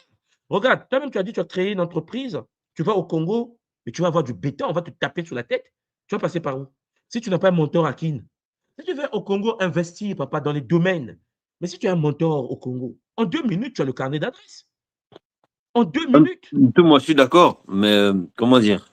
Moi, c'est bizarre, hein, parce que quand vous avez parlé de mentor, dans ma logique mathématique, j'ai dit, mais oui, parce qu'il va t'éviter tout, avec l'expérience, tous les embûches qui vont te ralentir, et il va t'empêcher d'être ralenti. Mais moi, c'est bizarre. Je vais aux études, je faisais sociologie, anthropologie, puis il y a une opportunité. En fait, je suis souvent mon instinct. C'est comme vous, Oui, comment je vous ai connu par instinct aussi. Ça veut dire oui. que on me dit, va tel jour, tel endroit, je vais aussi. Opportunité. J'ouvre une entreprise. OK. Ça commence à début à bien fonctionner. Et je suis quelqu'un, quand je suis quelque part, comment dire, je continue à écouter parce qu'on me dit, non, quand tu arrives là, rapproche-toi de ce monsieur-là. Je me rapproche d'un monsieur. Maintenant, quand je me rapproche du monsieur, c'est grâce à lui que j'ai pu m'agrandir. Mais après lui, on m'a dit, va chez l'autre maintenant. Quand tu arrives à ce niveau-là, c'est plus lui. Maintenant, moi, je vais chez l'autre. Et puis, c'est comme ça que j'ai grimpé. Et comment j'ai fait faillite? C'est parce que, comme je vous ai dit, j'ai pas été au rendez-vous. Ils voulaient que j'investisse dans des ONG ou dans des œuvres caritatives. Et ils voulaient que j'aille à leur fête. Et moi, j'ai pas été. Oui, J'étais oui, jeune, quoi. J'étais la réfractaire. messe du soir, le vendredi soir. Voilà. Et eux, ils m'ont Bon, envoyé quoi? Ils m'ont envoyé le ouais, fisc. Et le fisc, même quand il est venu ouais. chez moi, il m'a dit, mais déjà, c'est étonnant ce que vous avez fait à votre âge et tout. Et malgré que vous n'ayez pas de mentor, et d'ailleurs, ils étaient étonnés. Puis ils m'ont dit, mais normalement, on vient pas visiter. Je vous le dis comme ça en aparté, mais normalement, on ne doit pas visiter quelqu'un aussitôt, une entreprise aussi jeune. Et même, Mais là, Papa Kama, il faut avoir un mentor. non, je suis Écoutez-moi. d'accord. Mais c'était pour vous dire que dans Je ce vous dis parcours ça que j'ai depuis passé, 11 ans. C'est-à-dire que ceux qui m'écoutent savent que soit dit, leur a toujours dit, ne peut pas réussir dans le système. mais là, je suis en train de penser par rapport à maintenant. On Vous voyez finit tout, par moi. tomber. Oui, non, j'ai compris, mais c'est pour ça maintenant comment je dois faire parce que même là, maintenant, je réalise que je fais beaucoup de choses et Ah j'ai oui. toujours pas de mentor. C'est pas normal. Non, mais je répète encore, hein, nous sommes dans une guerre. Et dans le game, papa, quand tu n'as pas de mentor, tu es déjà mort. Je ne sais pas comment les gens ne comprennent pas cette partie. Regarde. Regarde, toi, tu me vois avancer. Je vous parle souvent de ma manière dont je fonctionne. Tu vois comment j'avance. Quand je me retrouve au Japon diplomate, en fait, imagine ton soir que tu as connu qui était au Canada, qui se retrouve au Japon diplomate. Mais papa, comment tu penses que le Congo m'appartient? Toi, tu connais l'Afrique? C'est dur. Vous devez avoir des mentors. C'est une loi. Si vous voulez réussir, que ce soit en Europe, que ce soit en Afrique, ayez les mentors. Les mentors, ce sont des gens qui vont vous faire sauter les étapes de la vie, qui vont vous protéger contre les attaques. Parce que le fils que tu as reçu chez toi, papa, si tu avais un mentor, imagine le gouverneur de Kinshasa était ton mentor. À quel moment tu aurais un fils chez toi? Bon, pourquoi on est comme ça? Pourquoi on veut faire seul? Pourquoi on pense que j'ai des stratégies? Ça n'existe pas. C'est pour ça que les jeunes Africains ne réussissent pas en Afrique. En Afrique, pour réussir, il faut obligatoirement, écoutez-moi bien, un mentor. Pas seulement en Afrique, dans le monde. Parce que le mentor, c'est comme un demi-dieu. C'est le mec qui t'ouvre les portes. C'est le mec qui parle au mec qui parle à celui qui a le pouvoir. Tu vois? Celui qui est capable de dire, c'est mon petit. Celui qui est capable de dire, laissez-le passer. Mais dans mon cas, comment je Voilà. trouve un mentor alors, Thomas? Parce que je suis dans Mais un domaine compliqué. non, je sais, mais il y a des mentors. Même dans Imaginez-vous la voie que de diamant, dans il y mes a des projets là, mentors. Oui. dans mes projets, j'ai fait un projet de comment arranger l'Afrique en détail avec tous les bâtons dans les roues qu'on pourrait avoir. Et j'ai réalisé qu'on avait toutes les capacités de le faire. De l'autre côté, par tous les enseignements que vous avez donnés, j'ai essayé, comment dire, j'ai reçu aussi dans les songes et tout un livre de 44 pages. Et comment dire, mais comme j'ai pas de mentor, il est vrai que là, je galère à publier, à Non, ceci. C'est pour ça que je rejoins ce que vous dites. personne ne peut réussir sans mentor. Laissez C'est tomber. ça que je vous ai dit. Donc maintenant, je suis dans les problèmes de, comme j'ai pas de mentor, ma publication, elle tarde. Ou pour le mettre dans certaines vitrines, je sais pas comment faire. Parce que justement, j'ai pas de mentor. Mais il faut que tu côtoies des milieux, des êtres capables d'être tes mentors. Il faut que tu saches dans quel milieu mettre le pied. Et n'oublie pas que parmi les humains, il y a des reptiliens. Donc Oui, attention de tomber sur un mentor qui va te bouffer toi-même. tout le monde n'est pas humain, c'est vrai. Bon, donc moi je dis tout simplement que pour réussir en Afrique, pour mettre la pierre à l'édifice, il faut un mentor. Regarde, moi j'ai créé un cabinet visiométrique en Afrique. Là, par exemple, on vient de gagner un marché d'éducation pour les enfants en Afrique avec le partenariat de la Banque mondiale. Mais il y a des gens qui me disent, mais comment tu as fait pour créer une entreprise qui fait des millions comme ça pour l'éducation des enfants? Comment ça se passe et tout? Je dis aux gens, mais le mentorat, le système est dirigé. Est-ce que quelqu'un peut oser venir me dire, oui, les impôts, comment? En fait, quel est le Congolais chez moi qui peut venir se mettre devant ma parcelle? Qui peut faire ça? Il y a un problème de stratégie. Vous partez en Afrique en tant qu'intellectuel pour investir en Afrique. Jamais, moi, de mon expérience, celui qui fait ça ne comprend pas c'est quoi l'Afrique. L'Afrique, c'est la jungle. C'est l'enfer. Nos pays ne sont pas des républiques. Nos pays sont des entreprises matriculées. Vous devez savoir ça, que c'est immatriculé. La RDC est contrôlée par les firmes multinationales. Vous ne pouvez pas penser que c'est un pays avec l'histoire de notre peuple. Maintenant, tu veux venir dedans pour prendre ta part. Chaque panier, on te regarde les gros yeux. On dit, ce tel veut quoi? Oh non, il veut investir, il est dans le domaine du coltan, du diamant, du quoi. Même les Japonais vont te regarder et dire, il veut sa part dans ça, mais il est mort. Regarde la guerre, le Kivu. Regarde le nombre de viols. Regarde les massacres en Rwanda et la RDC à cause des ressources. Et toi, tu dis, non, je vais faire du business, je vais aussi. Mais tu es mort. On va t'envoyer une seule personne. Si tu n'as pas compris, si les humains, les nôtres ne comprennent pas que pour mettre la pierre à l'édifice en Afrique, il faut un mentor. C'est-à-dire qu'il faut quelqu'un au Cameroun qui te fait rentrer au Cameroun.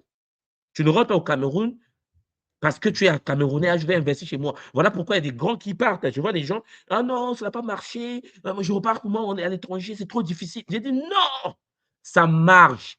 Mais il faut que tu saches que quand tu viens quelque part, dans un pays où on marche avec un seul pied, tu dois marcher avec un seul pied. Il faut connaître le mentor, celui qui va te dire, petit, viens ici.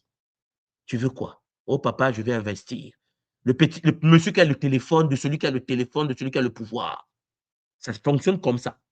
Mais sauf que les nôtres ne fonctionnent pas comme ça. Les nôtres, quand ils arrivent en Afrique, ils veulent se faire intellectuels devant. Mais je vous ai déjà dit, hein, tous les gens que je connais au Cameroun, on est parti à Douala la fois dernière, dans le compte de la Banque centrale, puisque je suis dans le cadrage macroéconomique de l'Afrique centrale.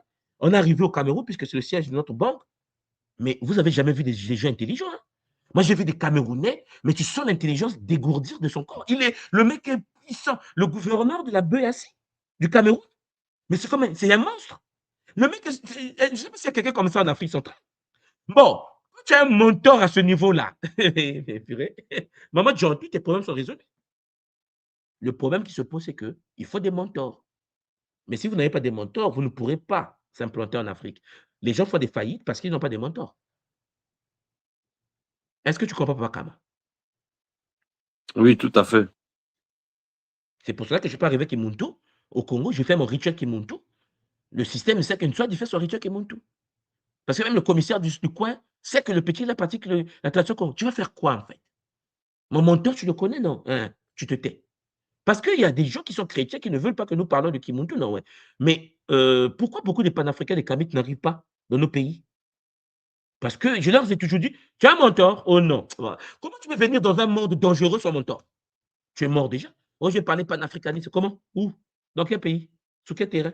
Nos terrains là. Voilà pourquoi les gens, ils sont panafricains sur papier, sur Internet. Et puis, c'est comment nous, on organise des choses sur le territoire. On dit, mais soit dit. Regardez, tout à l'heure, quand je partais au pays, je viens d'organiser une conférence nationale au niveau du pays, donc une cérémonie nationale traditionnelle sur le Makubungu. C'est-à-dire que la capacité de pouvoir casser les bouteilles, on te tire la balle, ça ne rentre pas. Le meilleur du Congo aura 1 million. Donc, mon mentor est déjà informé. J'ai dit, j'arrive. Voilà. Donc, le meilleur Congolais qui est capable de recevoir des balles, ça ne rentre pas, il a 1 million. Mais on va pas te dire, ne fais pas. Parce que, chers Olampangi, vous devez avoir des mentors. Maman Djonto. Tout à fait, papa. J'en sais quelque chose au Cameroun avec les entreprises, donc sans mentor, c'est même pas la peine. On arrive sur nos grands chevaux, là, on se dit non, mais c'est bon, on a tout compris, on va changer, on va monter, mais en fait, c'est vite vu, papa. Effectivement. C'est vite Donc, il vu. faut que les autres comprennent comment ça fonctionne. Il faut comprendre que chacun doit tirer l'autre, amener l'autre et implanter l'autre. Vous ne pouvez pas venir en aventure sur des territoires aussi complexes que le continent africain. Voilà pourquoi beaucoup ici, ils se cassent la tête, ils se cassent la gueule sur le terrain, parce qu'il y a le mentorat qu'il faut installer. Vous avez besoin de l'aide. Et ceux qui sont sur le terrain, c'est pour ça que j'ai toujours dit au Mpangi, lorsque même quand j'étais DAF de la santé au pays, je disais aux gens de mon pays au Congo, je disais, mais attendez, je suis DAF de la santé. Toi, tu es Kamit, mais viens au pays. Tu veux des investissements? Viens au pays. Mais les gens te regardent les gros yeux, ils regardent les peureux. Tu as peur de rentrer? Oh oui, mais j'ai peur. Est-ce que la sécurité? Tu veux sauver l'Afrique, mais tu es peureux. Mais oui, mais si on veut me tuer, je fais comment? Mais tu as bas avant. Zola, Kiese, Namayangi, Matondo Mamingi, Mpangi Dominique, Mpangi Kama, Zola vous, Matondo Ngadjantou. Je pense qu'on va s'arrêter là aujourd'hui. Je voulais tout simplement, à travers ces versets, vous montrer que nous avons un sérieux problème, Papa Dominique, comme tu vois toi-même. Nous avons un sérieux problème avec notre manière de fonctionner parce que beaucoup des nôtres ne comprennent pas que la Bible doit être un livre qu'on doit mettre de côté pour un moment donné. Chers Olampangi, nous devons reconquérir notre divinité, mais il faut apprendre. Il faut apprendre encore et encore. Et puis éviter de pouvoir penser que la voie qui va nous permettre de dompter la matière, c'est la spiritualité. Je vous ai toujours dit, il faut les makuku matatu. Pour être stable dans le monde, il faut Nsaku Panzu Nzinga. Et une personne qui n'a pas la stabilité de la matière, sa spiritualité est déjà astrale. Et les gens me disent, mais tout, comment tu peux dire des choses comme ça? Parce que vous pensez que quelqu'un qui a faim, qui n'a pas mangé pendant 2 jours, peut aller méditer, se connecter aux êtres supérieurs avec un taux de fréquence supérieur de paix, d'amour et de bonté.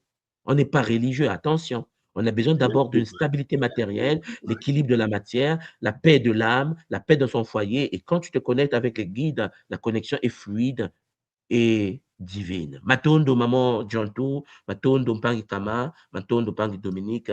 On se retrouve donc chez Mpangi, peut-être demain avec Zola. Et Matondo à vous tous. Matondo Mamingi. Matondo.